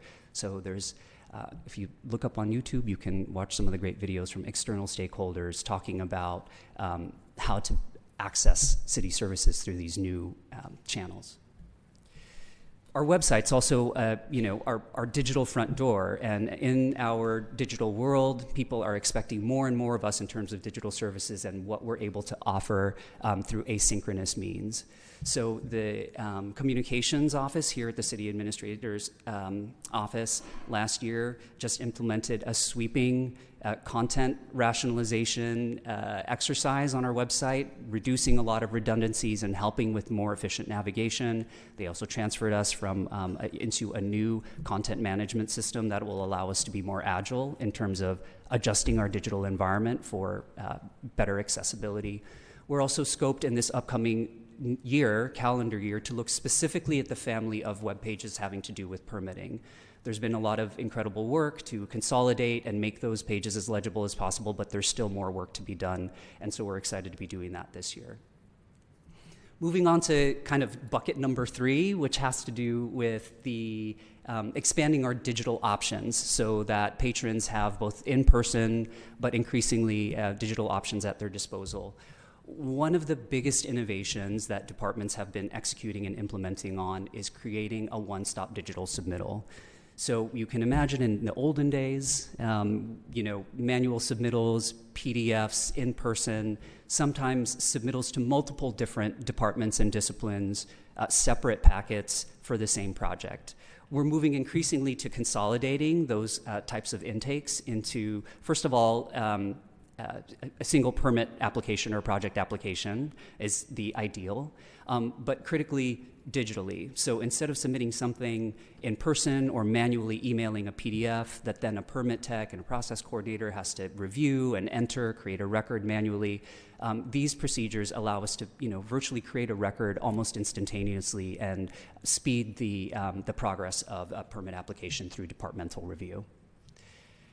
One of my favorite examples of this is the Digital Special Event Permit, which the Office of Economic and Workforce Development Special Events Group spun up last year, where a big topic of conversation so far in this hearing has been about outdoor activation and how vibrancy and economic development is not just about small businesses and building new buildings, but allowing and helping our neighborhood partners create these ephemeral activations. So there's a kind of a subset of digital applications which is also really exciting and important, and that is our same-day permits.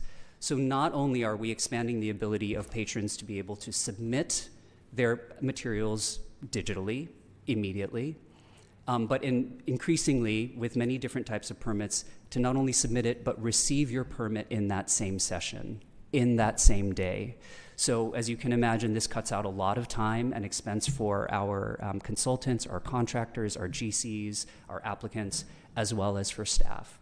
So the specific example shown here in the slide is building permits, specifically trade permits. These are mechanical, engineering, and plumbing permits that do not require structural review. We've moved from a paradigm where it might take up to a week maybe to process something manually to an applicant being able to submit their materials, pay, and get that permit printed out from their home computer within the space of 20 minutes. So the Department of Planning and Building has been really leading up our experiments to try and create a digital same-day permit.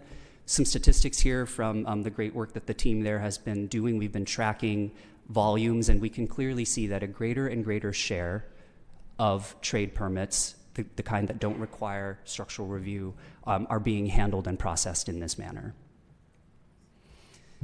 Beyond just building permits and trade permits, however, we're also looking at other kinds of permits that can be issued same day. So in 2025, bollards on private property, some entertainment venues, and minor encroachments like planter boxes in the public right-of-way are now available same day. And in 2026, we have a number of other permits that we're hoping to incorporate, specifically building alterations that do not require a structural review. Others, foundation, siding, windows. So some other exciting things that are on deck coming up. How are we making it easier for folks?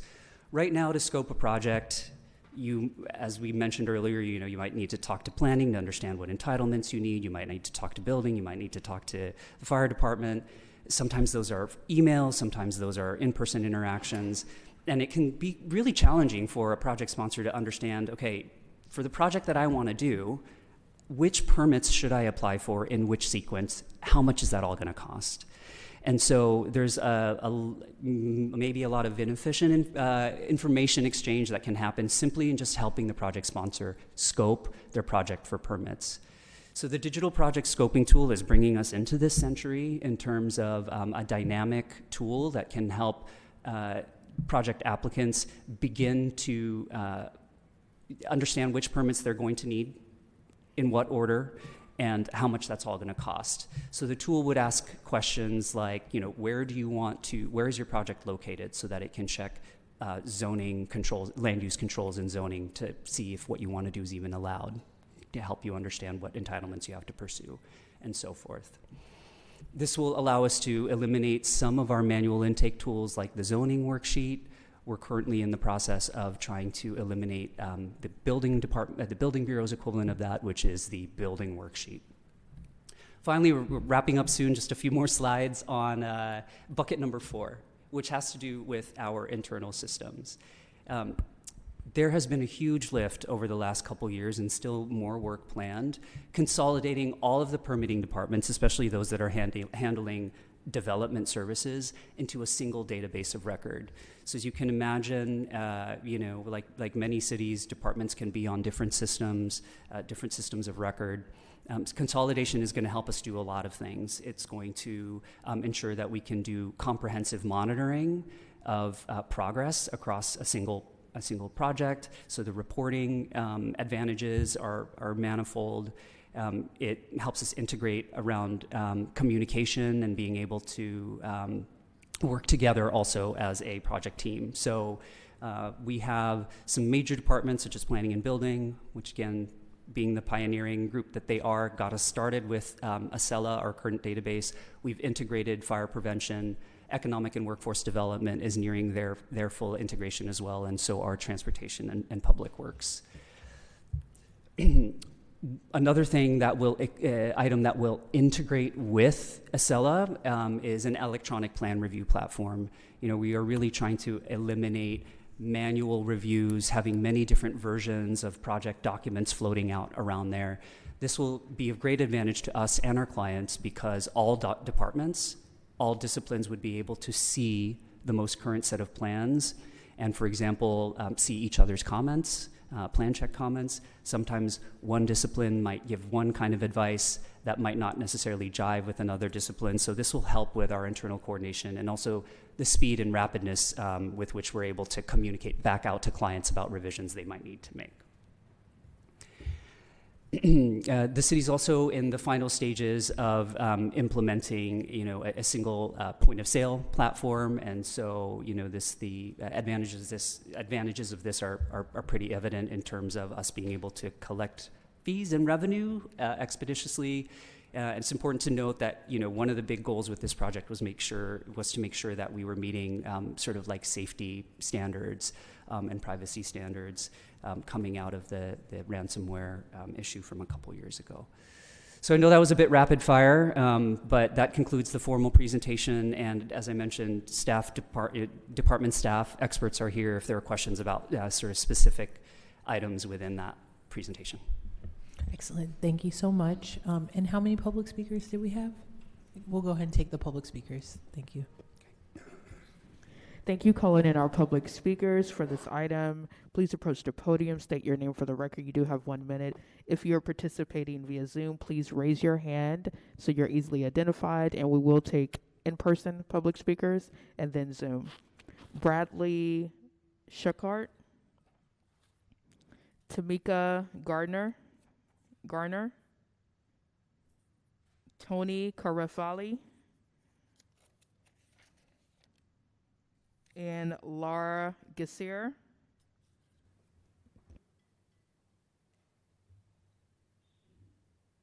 Hi there. I'll be brief, and I apologize for the earlier confusion. My name is Brad Shuckart. I am the regional president for Freehold Communities. We are the development manager as of the first of this year for the Oak Knoll project in the Oakland Hills. And appreciate the support that we've gotten from the city thus far in our new role. The city administrator's office has been particularly helpful in getting us up to speed on the city processes, and I just wanted to encourage the city to continue to support the efforts of the city administrator to create streamlined processes. One of the biggest things we're hearing from our home builders is certainty is very, very important to them, and the lack of certainty with respect to the timing of approvals and the like creates risk and has the propensity to cause them to look to make investments elsewhere. So we encourage the city of Oakland to continue to improve its processes. Thank you. Hello, my name is Tony Caffarelli with A to Z Media Group. I'm a senior event manager with them. We work with the city of Oakland in the Oakland permitting process through the various events that we produce, Oakland Pride Parade and Festival, the Unity Council's Dia de los Muertos. And we also agree that these streamlined processes have helped us tremendously. It's created this one-stop shop, like you said, approach.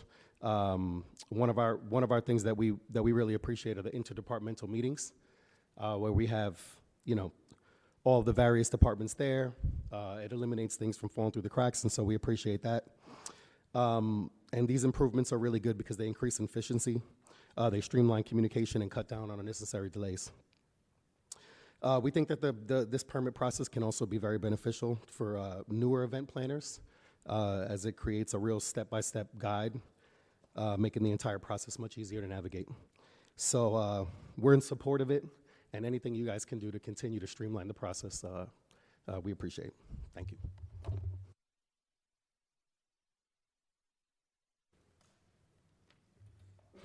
Hello. My name is Laura Geist. I'm the general manager of the Oakland Ballers Baseball Club.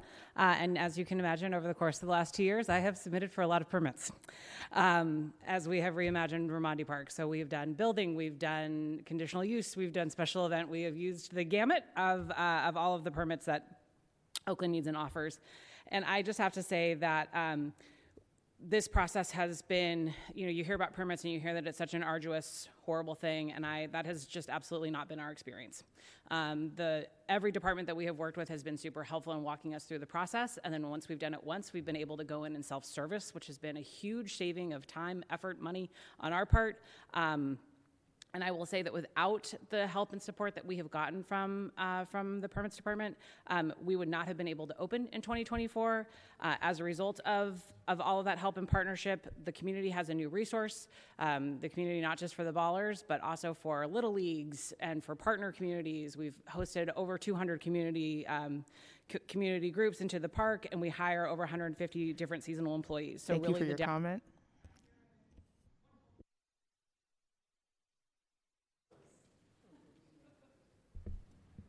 And our last public speaker, Tamiko Garner. That concludes your public speakers for item 7. Excellent. Thank you so much. Any questions or comments? Councilmember Ramachandran? Thank you. Thank you for the very detailed presentation. I just wanted to go back to item 3.7 on your PowerPoint, where you talked about same-day digital permits. I think you rushed through that one a little bit, but I'm curious about the kinds of same-day digital permits that could be executed. Because I saw something, bollards on private property and entertainment venues, and private property and entertainment venues are the kind of permits that seem like they could be issued fast, and there's also ones that we get a lot of complaints about. What are those, and what else with this new streamlined process can be same-day digital? Great. I'll take a first crack at that, and then I can invite Kat Torrio, who's the Deputy Director of EWD, to speak specifically to entertainment venues. In 2025, and this is slide 23, item 3.7, in 2025, same-day digital permits were extended beyond just those trade building permits to include bollards on private property, minor encroachments like planter boxes, and some entertainment venues. So in 2026, we are scoped to expand same-day digital permits to building alteration permits that are non-structural and therefore don't require a plan check. So examples of this are kitchen and bath, simple tenant improvements, also foundation window replacement and siding, including stucco. So I don't know if you meant to say something more about entertainment. Sure. Hello, Kat Toya with Special Activities Permitting Division.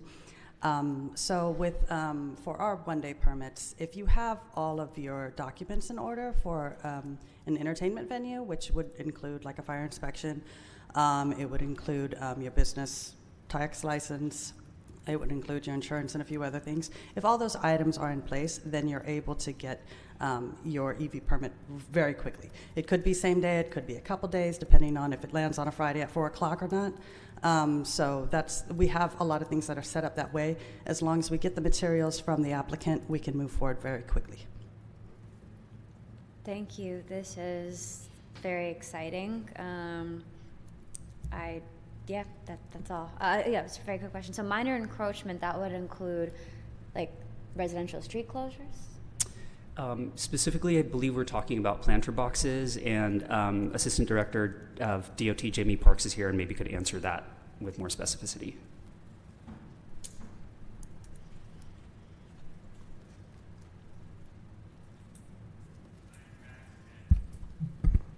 Hi, good afternoon.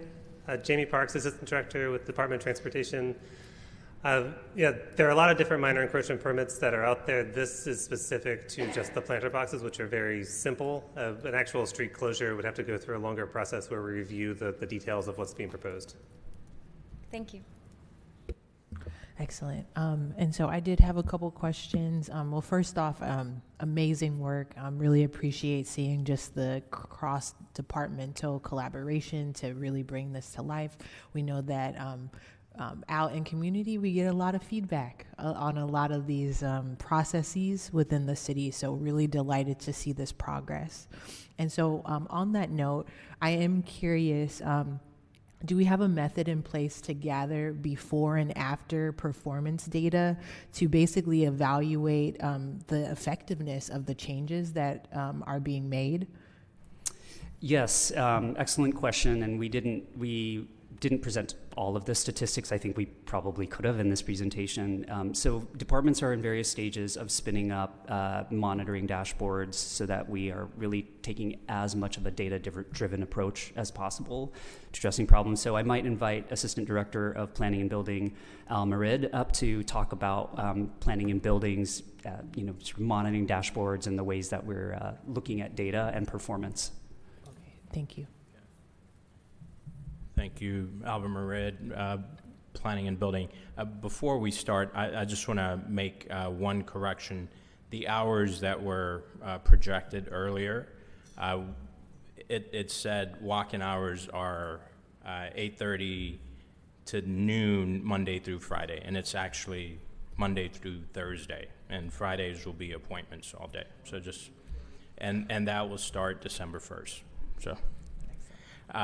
Going back to the data, we have invested a lot of time and resources in developing dashboards to help us manage our internal operation.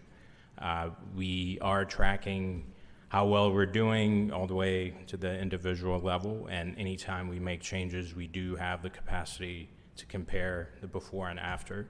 and make additional tweaks in order to maximize our efficiency. Excellent. And so, do we currently have a system in place to, keep us kind of updated on this progress? Yeah, so we initially concentrated on our internal dashboard. Currently, we're working on our external dashboard, and that will be coming up in the first quarter of 2026, calendar 2026. And we're actively working on it, so we're really excited, and we'll be bringing that back up here. Excellent. Thank you. All right. Director Gilchrist? Yeah, just one thing. Thank you. Assistant Director has been instrumental in bringing this on board. But I also heard in your question how we're using this on a regular basis. And that was the whole intention when we started this a couple of years ago, was to really look at data and see how we could drive our decisions with them, test the before and after, and see where we were finding problems, where we were finding the impaction. We convene regularly to check those. And to your point earlier, Council Member Chair, we want to use these as a way to really test what's working and what's not. I mean, are we seeing improvements? Can we identify different impactions in the process that need to be focused on?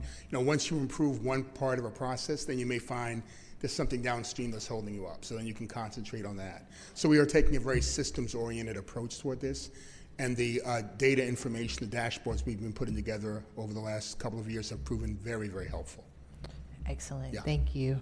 And then my next question, not quite sure who, maybe it's directed towards IT, but just wanted to uplift. During the council budget process, we did we added an additional $3 million to help assist with Acela. And so I think I'm just curious how that, investment has impacted like the process of this. Yes, thanks, Chair Brown. I'll invite Assistant Director of Information and Technology, Michelle New-Ringeisen, to speak to the Acela budget as well as work program. Thank you. Hi, good afternoon. Thanks, Michelle New-Ringeisen. So yes, we're really grateful for the investment, and the first thing that we've done is undertake a business process review with one of our contractors to have an independent look inside the system, because we know that while we're focused on external improvements for our users and residents across the city, we also are mindful that there's a lot we can do systems-wide internally within our system to create efficiencies and build things like customized reports that have been talked about earlier and some of these other items. So, so we're looking at that. We've also created like a 3-tier staffing plan, and we're working on the first tier of that staffing because we are mindful that that's what that funding was really intended for as well. So in addition to looking at resources that we can use to drive efficiencies in the system across the departments, we are looking at a selective certification recruitment for a business analyst position that has experience or multiple that have experience in land use and permitting issues, whether it's with Acela or a related system that we could train on. So we're doing that. We're also looking for, to get some very specific project management support in that can help. And then another idea that we're working with is also trying to create resources that can be staffed or lent out to other departments that are either short on staff or require additional training or resources to use new permits or get ramped up, and to try and be that resource to facilitate providing additional resources to departments. And that's what we're currently working on. Excellent. Yeah. Thank you, Michelle, for that update. I'm really grateful for all of the time and energy that has been put into this effort. Colleagues, any additional questions? I think maybe lastly, definitely thank you, Councilmember Unger, for submitting the supplemental questions, because a lot of the questions that I had were in there too. So really appreciative for staff for engaging those questions and answering them so efficiently. But if we do not have any, Councilmember Fife. Yes, through the chair, thank you for the presentation. Can you just say really quickly how these changes to hours and the upgrades to the process are communicated to the public? How do we let people know? Thank you so much for asking about that. We have a kind of multi-pronged approach, and I think we're seeking to increase that even more. One of the ways that we've done that is through these PSAs, these video PSAs. Increasingly, the public is consuming information and news through social media. So we've been partnering with our incredible team at KTOP to produce how-tos, and our lead producer is sitting right in the room next to us. And so that's one way that we're seeking to sort of expand and make more accessible and just legible kind of these changes. Some of them can be kind of abstract, and people are like, how does this help me? We've also been attending somewhat aggressively external fora that are hosted. I mentioned earlier, the Housing Action Coalition hosted us. The Building Owners and Managers Association, alphabet soup, also hosted us recently to learn about these and also to provide feedback. The city administrator also convenes a group called the Development Services Advisory Group. These are mostly development-related stakeholders where we're listening, getting some deep and honest feedback, but also sharing out. Finally, I'd say I think we're really excited to be before you here today because we know that you're hearing from your constituents day in, day out, and we've wanted to come before committee so that we can help equip you all with information that you can take back to constituents about the positive improvements that are happening. There are little improvements and there are big improvements. Some are very technical, some are more outward facing. So the portfolio is really diverse, and we hope that our briefing today has helped you understand kind of the breadth of that. Excellent. Thank you so much. I'll entertain a motion. I will move to receive and file. Excellent. I'll second that. Perfect. Thank you. Thank you. We have a motion made by Councilmember Ramachandran, seconded by Councilmember Unger, to receive and file this in the Community Economic Development Committee. On roll, Councilmember Fife. Aye. Thank you, Councilmember Ramachandran. Aye. Thank you, and Councilmember Unger. Aye. And Chair Brown. Aye. This motion passes with 4 ayes to receive and file this in the CED committee. Moving to item 4. Adopt a resolution authorizing the city administrator to forgive $3 million in outstanding principal and all accrued and unpaid interest owed by the East Bay Highland Psalms the second LP for the Highland Psalms property, $5 million, and outstanding principal and all accrued and unpaid interest owed by the East Bay Capital Fund 2 LP for the East Lake property to preserve long-term affordability until 2073 and facilitate the property's sale to a new owner. And you do have 4 speakers for this item. Okay, excellent. And so given the sake of time, I'd kindly ask 5 minutes for the presentation. We have to do it speedy. Sorry. Thank you. I'll do my best. Okay. Good afternoon, Chairperson Brown, members of council. My name is Twyma Early, Manager of Asset Management Services with the Housing and Community Development Department. May I have my slides, please? Thank you.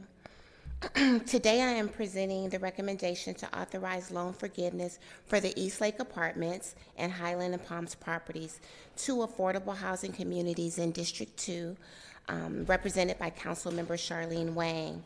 And an approval will preserve long-term affordability through 2073 and allow for a new qualified owner to stabilize these properties.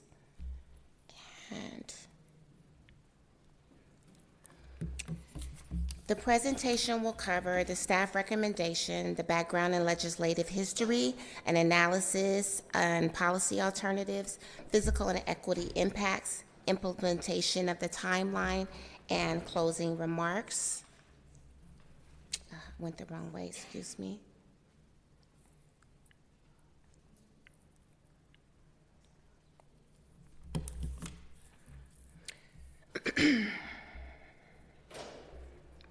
The staff recommends council authorize forgiveness of $3 million in outstanding principal and all accrued and unpaid interest for the Highland and Palm properties, and $5 million in outstanding principal and all accrued and unpaid interest for the East Lake Apartments. To ground this recommendation, it's important to explain the city's loan structure. City loans are structured as long-term, residual receipt, low-interest loans that are subordinate to conventional senior debt, in this case, loans from Chase Bank. The city loans are not expected to be repaid as approved in the project's financing plans. We make these loans which function very much like grants as a way to secure long-term affordability covenants that run with the property. Repayment on these loans only happen when the properties generate surplus cash flow. These properties have never generated surplus cash flow, and repayment or refinancing is not permitted under the affordability restrictions. In the case of these properties, the affordability covenants will remain in place even after forgiveness and after the sale to new buyers. It's also important to note that this action does not involve new city spending. No new funds are being dispersed. This solely removes uncollectible debt from our books to facilitate a preservation transaction.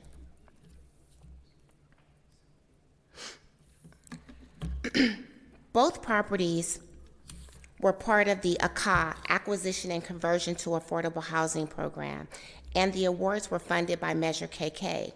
Voters approved Measure KK with the explicit intent to protect existing affordable housing and prevent displacement. These two properties were among the earliest preservation acquisition funded. These properties were among the earliest preservation acquisition funding directly through this bond. The Econ program was created to prevent displacement by enabling nonprofit developers to acquire and preserve rental housing for low-income families.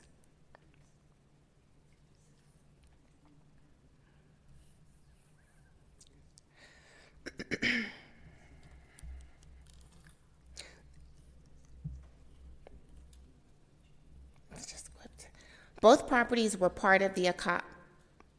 In 2017, both properties were a part of the Econ program, and the awards were funded by Measure KK. And I think I kind of skipped over a little bit.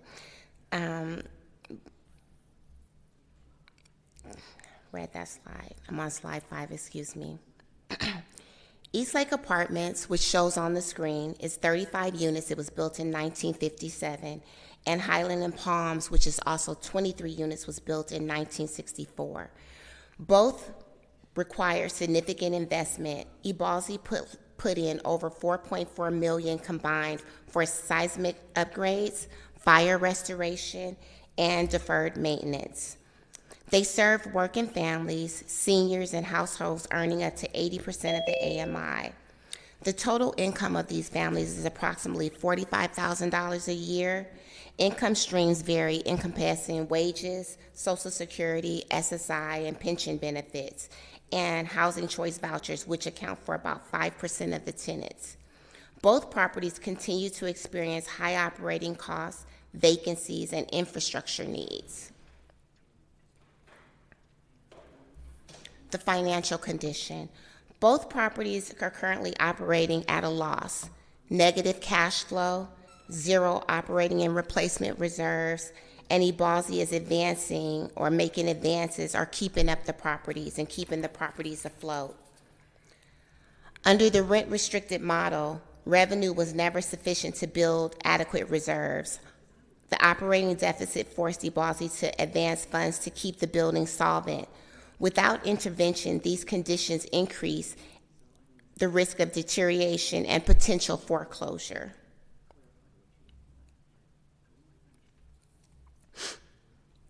The properties are being sold at prices consistent with their broker's opinion value.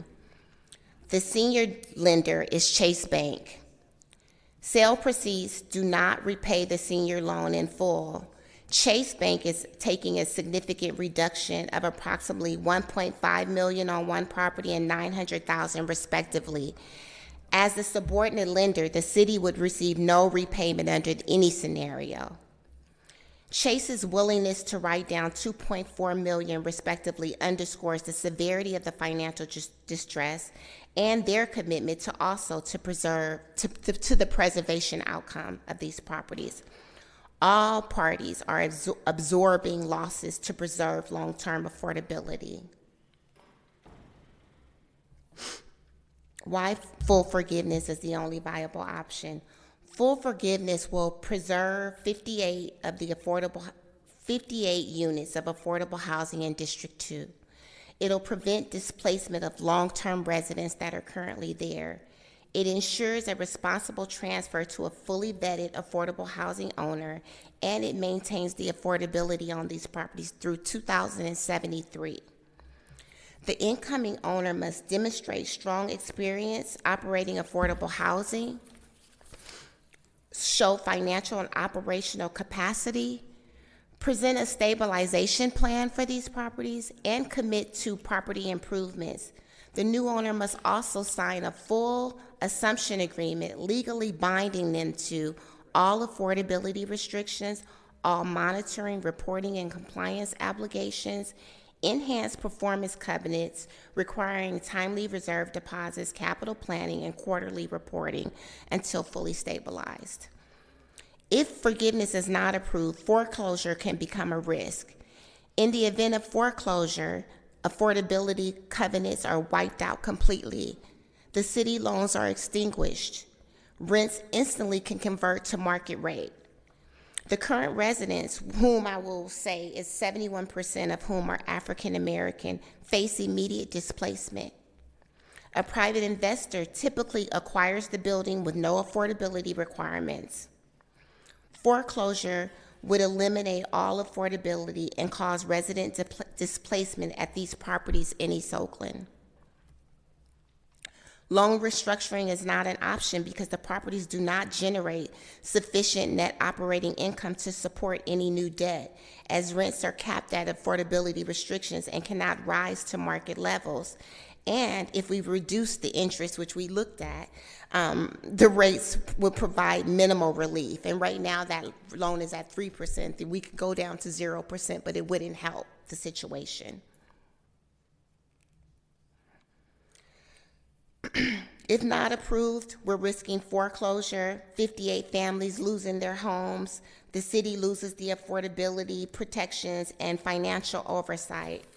If it is approved, the properties can stabilize under a new qualified owner. The new owner will assume the property as zero legacy debt.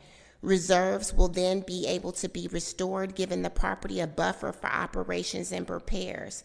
Cash flow will no longer be a burden by historic debt. The property will finally have a clear pathway to long-term sustainability, and long-term affordability remains intact for 55 more years. Deferred maintenance can be addressed and vacancies can be reduced. East Oakland residents, predominantly Black households earning $45,000 or less, can remain housed. The city protects its Measure KK preservation goals. This is a unique corrective action plan, not a precedent for future loan forgiveness requests. The equity impacts prevents displacement again in East Oakland and aligns with our city's racial equity and anti-displacement goals. To speed this up, the timeline: upon council approval, we would execute the city loan forgiveness, formally releasing the city's lien on the property, meaning that the controller's office will complete an internal account entry to officially remove the city loan's balances and accrued interest from the city's financial records. Within 15 days, Ibazi will go through with the purchase of a sale, which they already have someone lined up. We will initiate the new owners to sign the assumption agreements, and the transition of operations will begin. In January, we will record the updated regulatory agreement, and our asset management services department will start enhanced oversight over these properties. Some of the enhancements are just monitoring the key performance indicators: their occupancy, their reserves, their NOI or net operating income, their rent in arrears, conducting biannual inspections, and intervention triggers if performance starts to decline. From approval forward, the property begins to stabilize under the new owner. No legacy debt allows a sustainable path forward, and reserves will be rebuilt to support long-term operations.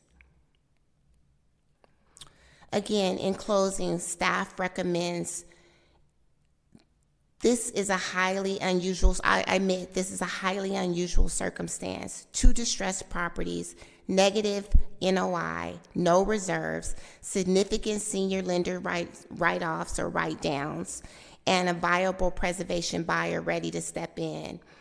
This will not be applied broadly across our portfolios. I want to iterate that, but will preserve 58 deeply needed affordable homes in District 2, prevents foreclosure and displacement, ensures a vetted new owner has the tools and financial structure to stabilize these properties, restores reserves, and creates a path to long-term sustainability. It keeps the affordability covenants again in place through 2073. This preservation action, it protects housing, protects families, protects our city investment, and without this intervention, we risk losing both the affordability and residents in the neighborhood deeply impacted by displacement. I'm available, as well as staff from EBALSI, to answer any questions you may have. Excellent. Thank you so much. We'll hear from the public speakers. Thank you. When I call your name, please approach the podium. State your name for the record in no particular order. If you're participating via Zoom, please raise your hand so you're easily identified. We will take in-person speakers and then Zoom. Isaac Cosreed, Emily Bush, Sharon Lai, and then David Boatwright.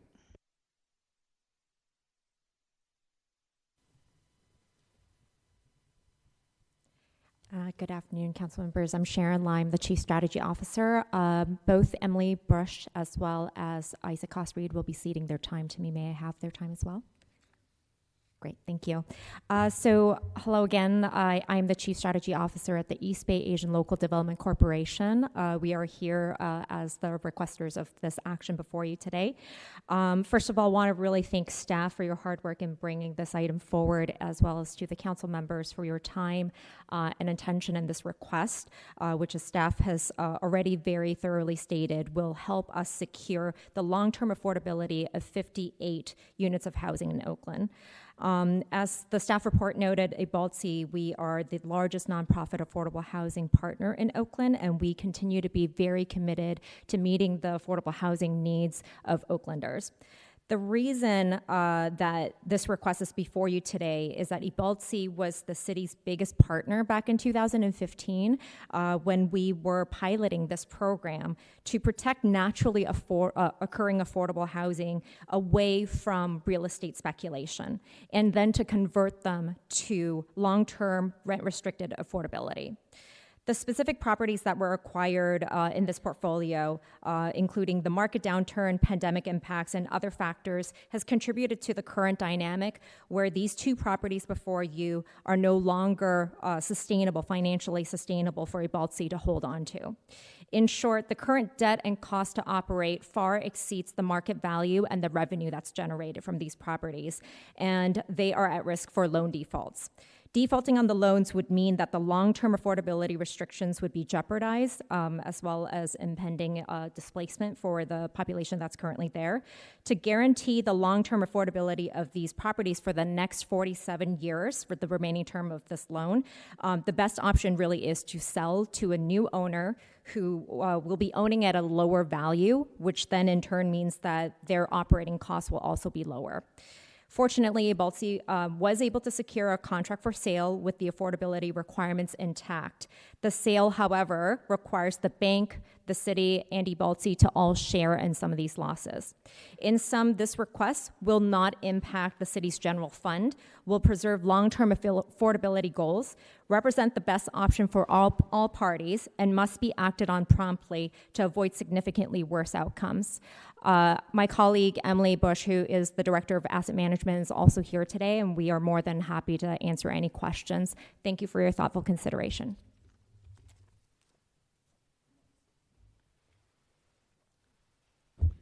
David Boatwright, District 4. Whoever was responsible for following this project from day one needs to come forward and explain all the learnings that we've had from this, because it looks like it was a plan that was destined to fail from the beginning. It's so far off what was expected that something had to go wrong, and I didn't hear any of those reasons today, and I think somebody needs to look into that and find out why. Thank you. That concludes your public speakers. Okay, excellent. Councilmember Unger.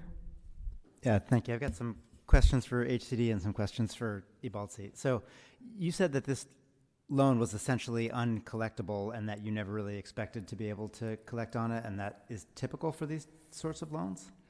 Well, it's how the loans are structured. They're technically you only receive repayment if the properties are cash producing, and the property has not been cash producing.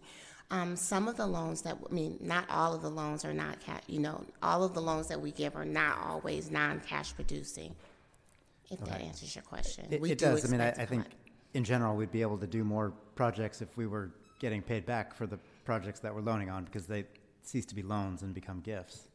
Well, that is true. I can say a lot of the Ebaltsi properties, they are paying back some of the loans that they have, but we did do a deferment agreement with them because they had some properties that were failing. So in order to prompt those properties, we deferred our payments or the repayments on loans of properties that were in the black, right, to uphold the properties that are in the red. So it was imperative that we do a disposition of some of the properties that are not cash producing to reverse that effect. Okay.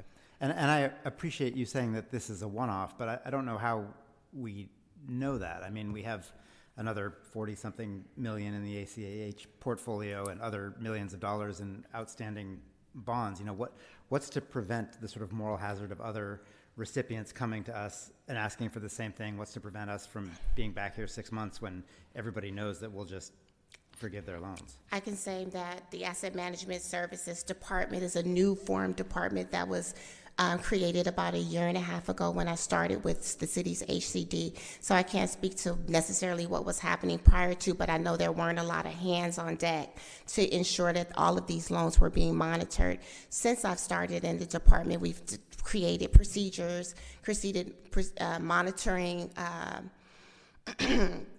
monitoring procedures to ensure that we are monitoring or actively monitoring the 150 properties that are actively in our portfolio and the ones that are coming down the pipeline. So I have 3 staff members. We're out doing the inspections. We're collecting the financial audits and the budgets and all of the information from the properties. And if we see that properties are in trouble, we are holding kind of stabilization calls. So I've actually been meeting with Emily Bush from Ebaltsi for the last year and a half to stabilize this half portfolio. So any properties that are struggling, we do meet with them and try to come up with alternative suggestions of how to help them meet their goals. And that's up into possibly deferment agreements, reducing their interest rates on their loans, things like that to make this more palatable. We have not received a lot of requests for loan forgiveness. Some properties that have asked for forgiveness, they were in the process of trying to refinance or take more money out on their properties, and why would we reduce a loan for you to take out more debt? So those were all rejected. The reason this one was considered is because Ebaltsi is selling these properties. That would take away the debt for a new owner to come in and be able to stabilize the properties. And thank you for that. I appreciate Thank it. you. And a question for Ebaltsi's rep.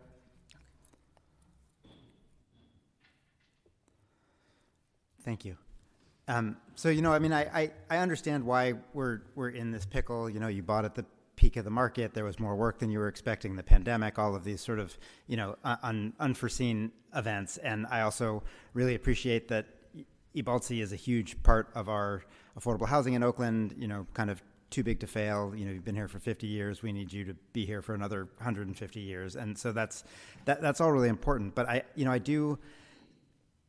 I would love to know more about the deal you have lined up, right? We're essentially being asked as a council to give our blessing and our financial resources to a real estate deal that we don't know anything about, and we're going to end up with a new landlord, a new nonprofit partner, a building that's deed restricted, and as a city, we're going to be judged by the outcome of this. And I don't want to read about who the buyer is in the papers. Like, I feel like, I mean, I don't want to intervene in this deal, but I also feel like we are, like, us saying yes today means that this deal is going through. So we need, I would like to know more about who we're partnering with here. Thank you for that, Councilmember Unger. Absolutely understand, and we are here as partners and respect the city's process. Twyma has actually laid out a very detailed approach where the city staff still has to run their vetting and approval process of the buyer after this point. So that's not our process, that's actually the city's protocol. So there is a very well laid out set of procedures for that. Within the contractual obligations of the sale, we are not in a position where we can disclose the buyer. That's just part of the terms of the agreement. And so what I can say is that we understand this buyer has experience, the kind of experience that would qualify them to be a buyer in this case. And just for everyone's knowledge, these units would remain deed restricted at their affordable levels. That isn't going to change with a new buyer. Absolutely. That is the whole point of this and why we are willing to even sell at this point. Okay.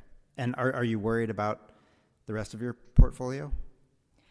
This is actually it's a very unique part of our portfolio. We have done a lot of affordable housing work, as you have named, over the past 5 decades, and we're really good at that.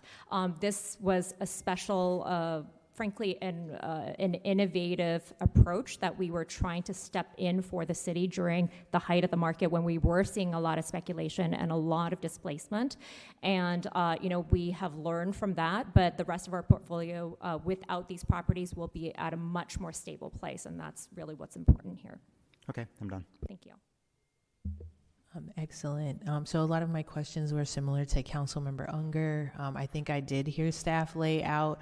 So I had a question around ensuring that this doesn't set a precedent of other developers coming and requesting the same thing. And so I think I heard a little bit around the process, depending on why they are requesting this thing. And there seems to be some parameters that are in place, but I think I would be interested in there being maybe a more structured pathway to ensuring that this isn't a precedent.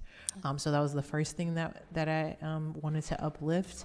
And then, the report does mention that, the Eastlake property has kind of had some initial poor construction issues.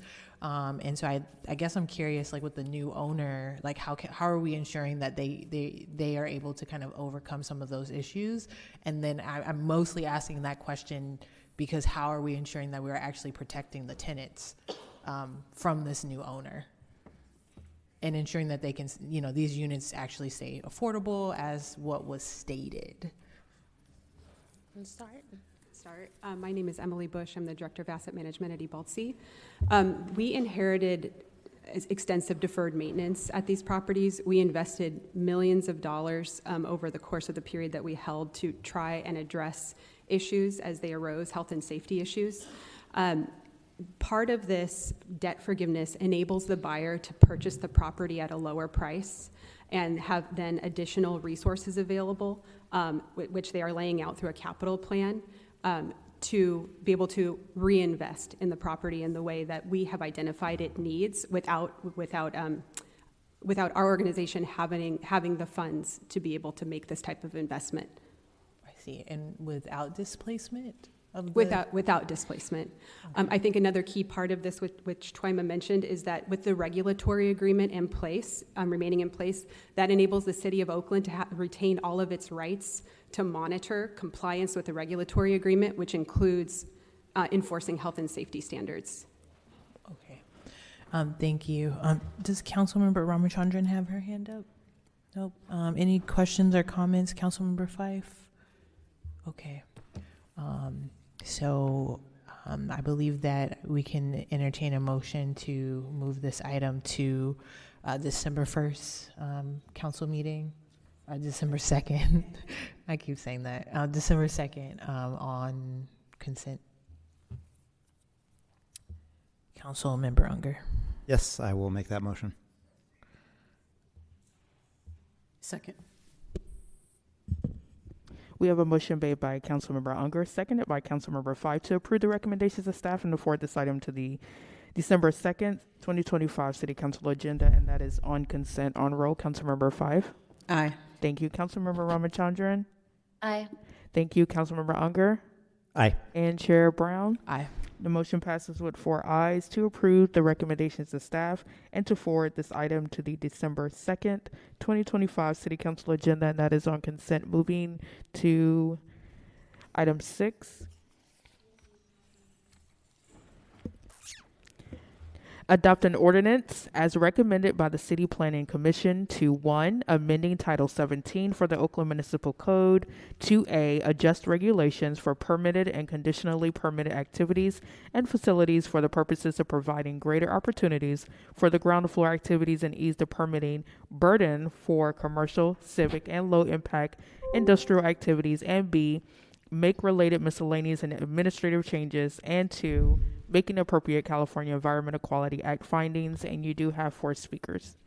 Okay, and so I know we are now getting into almost time for LEC, and so I would kindly ask for this presentation to be swift, maybe highlighting some of the key changes that are being made, and then we can take questions and comments from council members and then the public speakers. I will do my best. Thank you. If K-Top could pull up the presentation, please. Hi, I'm Timothy Green. I'm a Planner 3 in the Strategic Planning Division. Staff are proposing Planning Code Amendment Package to streamline the conditional use permit or CUP requirements. CUPs are an important tool to address accommodation of uses with special site or design requirements, operating characteristics, or potential adverse effects on surroundings through review and, where necessary, the imposition of special conditions of approval. However, the CUP approval process is often lengthy and expensive and affords a high level of uncertainty. This can inhibit the opening of small and neighborhood-serving businesses, which results in a less vibrant commercial districts and reduced tax revenues. Additionally, it hampers the implementation of parks improvements and maintenance by the city. Mayor Lee has established a permit reform initiative included as part of her 10-point plan for Oakland, from which the proposal was initiated. The primary focus of these amendments is to reduce the number of activities subject to the CUP procedure, thus allowing these uses to be permitted outright. The zoning amendments in the Broadway-Valdez district adopted in May served as a pilot for this project, which expands the effort citywide. The proposed package amends the chapters of the planning code showed on this slide, as well as this slide. The bulk of proposed amendments reduce the regulatory barriers for permitting commercial and civic activity in commercial zones. One of the key triggers for a CUP for these activities is the square footage of a proposal. Therefore, the proposed amendments would raise many of these thresholds by 20 to 50%, depending on the activity in the zone. Group assembly includes a variety of businesses that facilitate public gathering, generally having a floor area of at least 5,000 square feet. Such activities can serve as anchor destinations, attracting patrons to a commercial district from throughout the city and region. The activity generated from these venues can support other businesses such as restaurants, bolster the reputation of a commercial district, and promote the city as a center for arts and culture. However, they also have the potential to generate elevated noise levels that can disturb neighboring residents. Currently, the Planning Code regulates this issue by requiring most group assembly activities to receive a CUP. The proposal aims to create more predictable permitting process by increasing the square footage allowed before a CUP is required, and instead establishing performance standards in certain zones. So for projects that, so it increases the threshold, and now for projects that still that don't trigger a CUP but propose to use amplified sound, an operational noise plan would be required.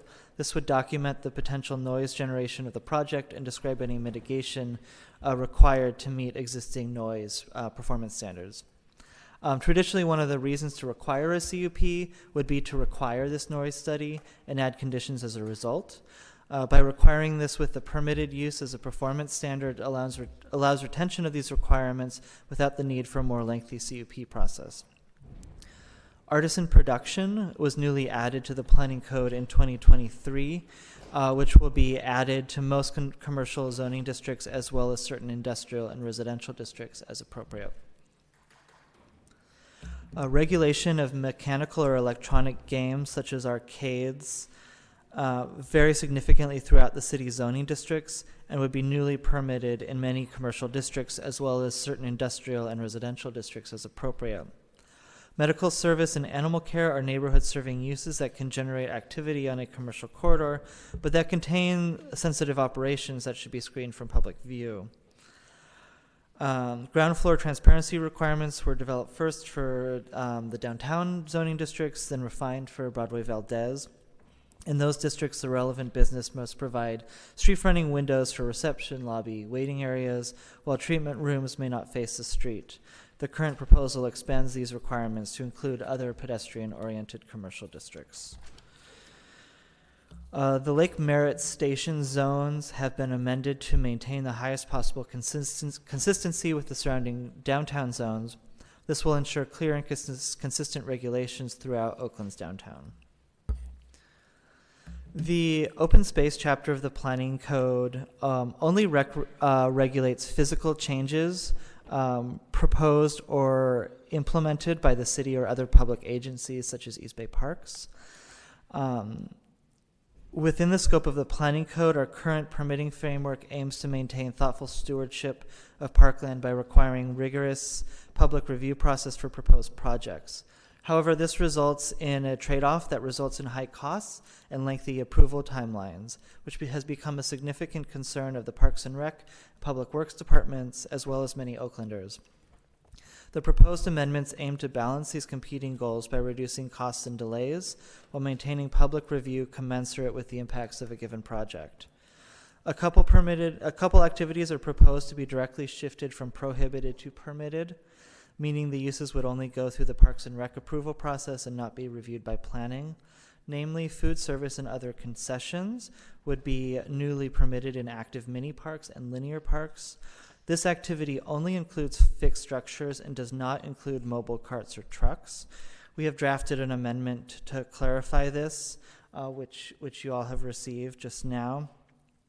These limited changes would add a footnote to Table 17.11.060, noting that food service and other concessions does not include any temporary structures or movable carts or trucks.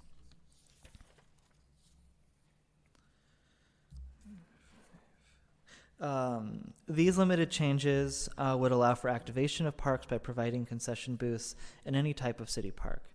Meanwhile, basic park amenities would be changed from minor CUP to permitted. Examples include permitting pathways, basic utility infrastructure, and kiosks in all park types. It would also streamline permitting of restrooms in all parks with the exception of resource conservation areas. Some activities would be shifted from prohibited to minor CUP. This would mean that instead of being banned, planning approval could be granted by planning staff. These changes would allow for installation of low-impact recreational amenities, particularly in athletic field parks. However, requiring a minor CUP would maintain thoughtful analysis of proposals, particularly in regard to limiting expansion of impervious surfaces in parks. Additionally, cafes would be conditionally permitted in most parks, which would help to activate those spaces and provide revenue for their maintenance. Let's see. Restrooms and maintenance sheds and resource conservation areas would be shifted from major CUP to minor CUP, allowing for these basic facilities to go through just one public hearing by the Parks and Rec Advisory Commission, or PRAC, instead of the two currently required with the Planning Commission also reviewing. This could shorten approval timelines by months. Many activity types would be changed from prohibited to major CUP. These changes would allow for installations of more impactful park amenities, such as water play features, full-service restaurants, and alcohol sales, while maintaining a high level of public review to ensure they don't cause negative impacts. Other key changes in the open space zone include clarifying that maintenance, in-kind replacement, and small projects adding less than 100 square feet of new impervious surface is not a change in use. Permitting small stormwater facilities and public art installations of less than 1,000 square feet in all parks. Large facilities would require a CUP or be prohibited depending on the facility and park type. And prohibiting athletic fences in mini parks, linear parks, and resource conservation areas. More limited amendments are proposed to residential and industrial zones to allow for a wider variety of uses as appropriate. And miscellaneous amendments would be made to certain use classifications as shown on this slide. Other miscellaneous cleanup and administrative amendments would be made to the chapters shown here. So there was a clerical error where staff inadvertently struck out the L4 limitation for administrative civic activities. Staff is proposing to retain this existing limitation that does not allow the expansion of a non-residential structure in an otherwise residential zone. This is a correction after the Planning Commission meeting, and the language is shown on the slide and included in your CED package.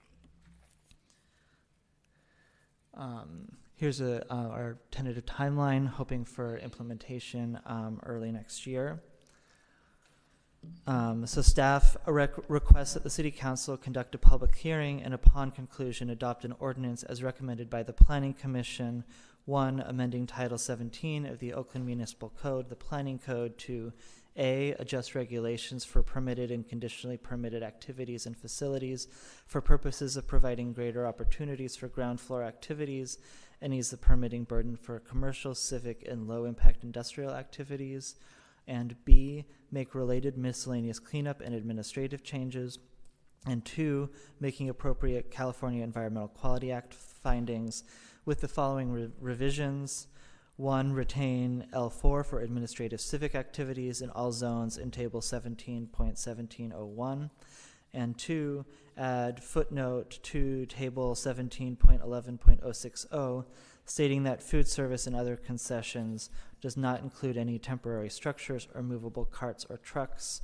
See OMC Chapters 5.51 and 12.64.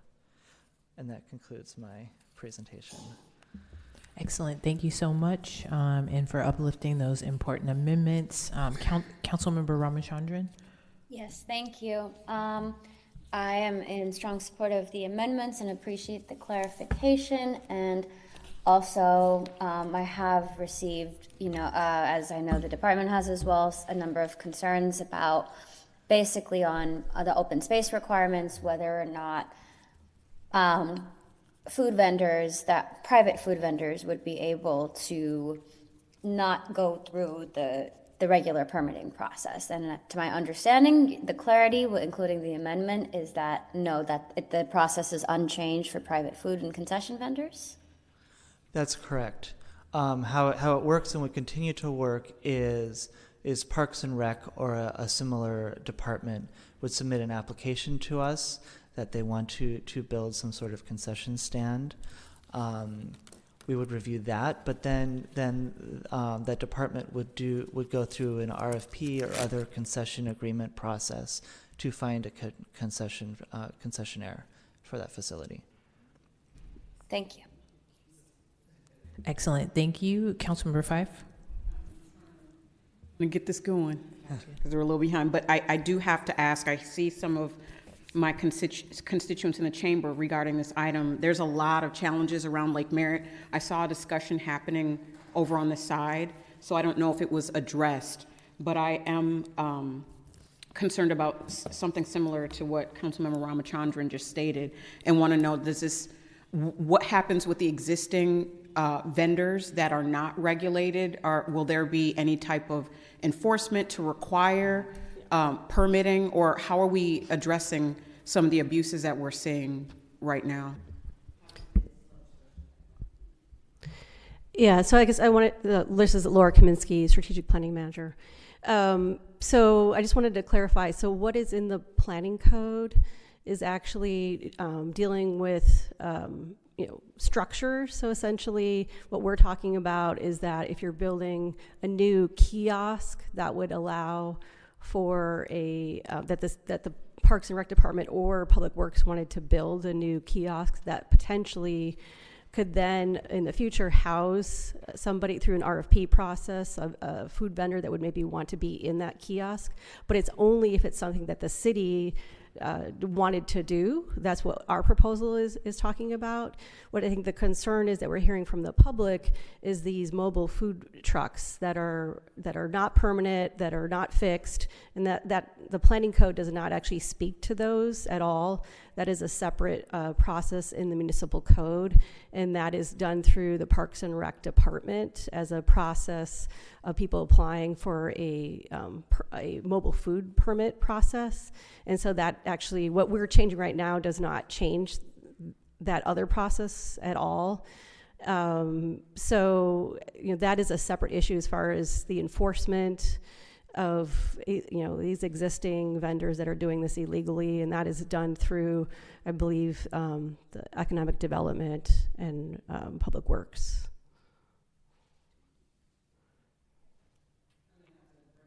When this comes back, because we're bleeding over into my committee, and this needs a lot more conversation. I want to figure out how we do address it. I know what you're amending doesn't address the previous issue you just mentioned, that I mentioned, that the public is mentioning, but I want to understand if there is something that can be added to this language to deal with these concerns. It's primarily enforcement. That doesn't have anything to do with you, so I do want to put that out there, but I just want to find out if there's more that can be done. We just don't have the time to have the discussion today. So I want to revisit it between now and the time that this comes back to committee, council, as a public hearing. So, yeah. Yep. So I'll make that motion. Excellent. I think we have other questions. Okay, and I'll also second it, but Councilmember Unger. I know we don't have much time, but I think it's really important that we not let this go by without heaping a lot of praise on planning and building for this item and the previous item. I think it's really amazing the kind of streamlining work you've done. This is one of the major problems we hear about from our constituents. The fact that we're making these permits easier to get at all types of levels is a lot of work for you all, and I just want to say how much I appreciate it. I agree. And I wanted to also uplift that, I guess, any of the detailed questions that we have, maybe that members of the public have offered, we can send those over, and we can also potentially produce that in a supplemental where we're actually answering those questions as far as where the questions around these mobile food vendors, where that lies as it relates to this item. But Director Gilchrist? No, I just wanted to, and to the chair, to the committee, I just wanted to thank you for your acknowledgement and appreciation for the work the staff's been doing to improve operations overall. What I would ask also, and I work through the CAO's office, for any of these items that are relating operationally, we need to get the other parties in the conversation as well. Because I think what Ms. Kaminsky is impressing is that within the rubric that we have delegation of authority over, some of the issues you will raise it would not fall within the planning code. So I understand that it's all, working together in the real world. But if we're going to affect, changes that are falling into these various categories, we've got to make sure we have everyone at the table we need. Okay. Excellent. Thank you. Sounds good. And we can hear from the public speakers. Thank you. Thank you. When I call your name, please approach the podium, state your name for the record. If you're participating via Zoom, please raise your hand so you're easily identified. We will take in person and then Zoom. Isaac Kosreed, Kate Steele, Christine Brigaliano, and Leanne Alameda.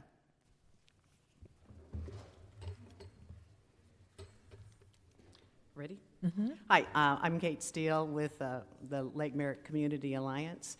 Thank you for allowing me to speak.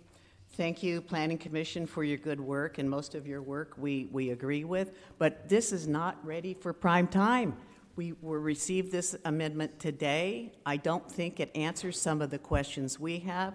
Right now under the conditional use permit, we have a rigorous review process. And what the proposal will do is remove the planning department from that review process. And that will leave it in the current process we have now is with PRAC and the park department itself.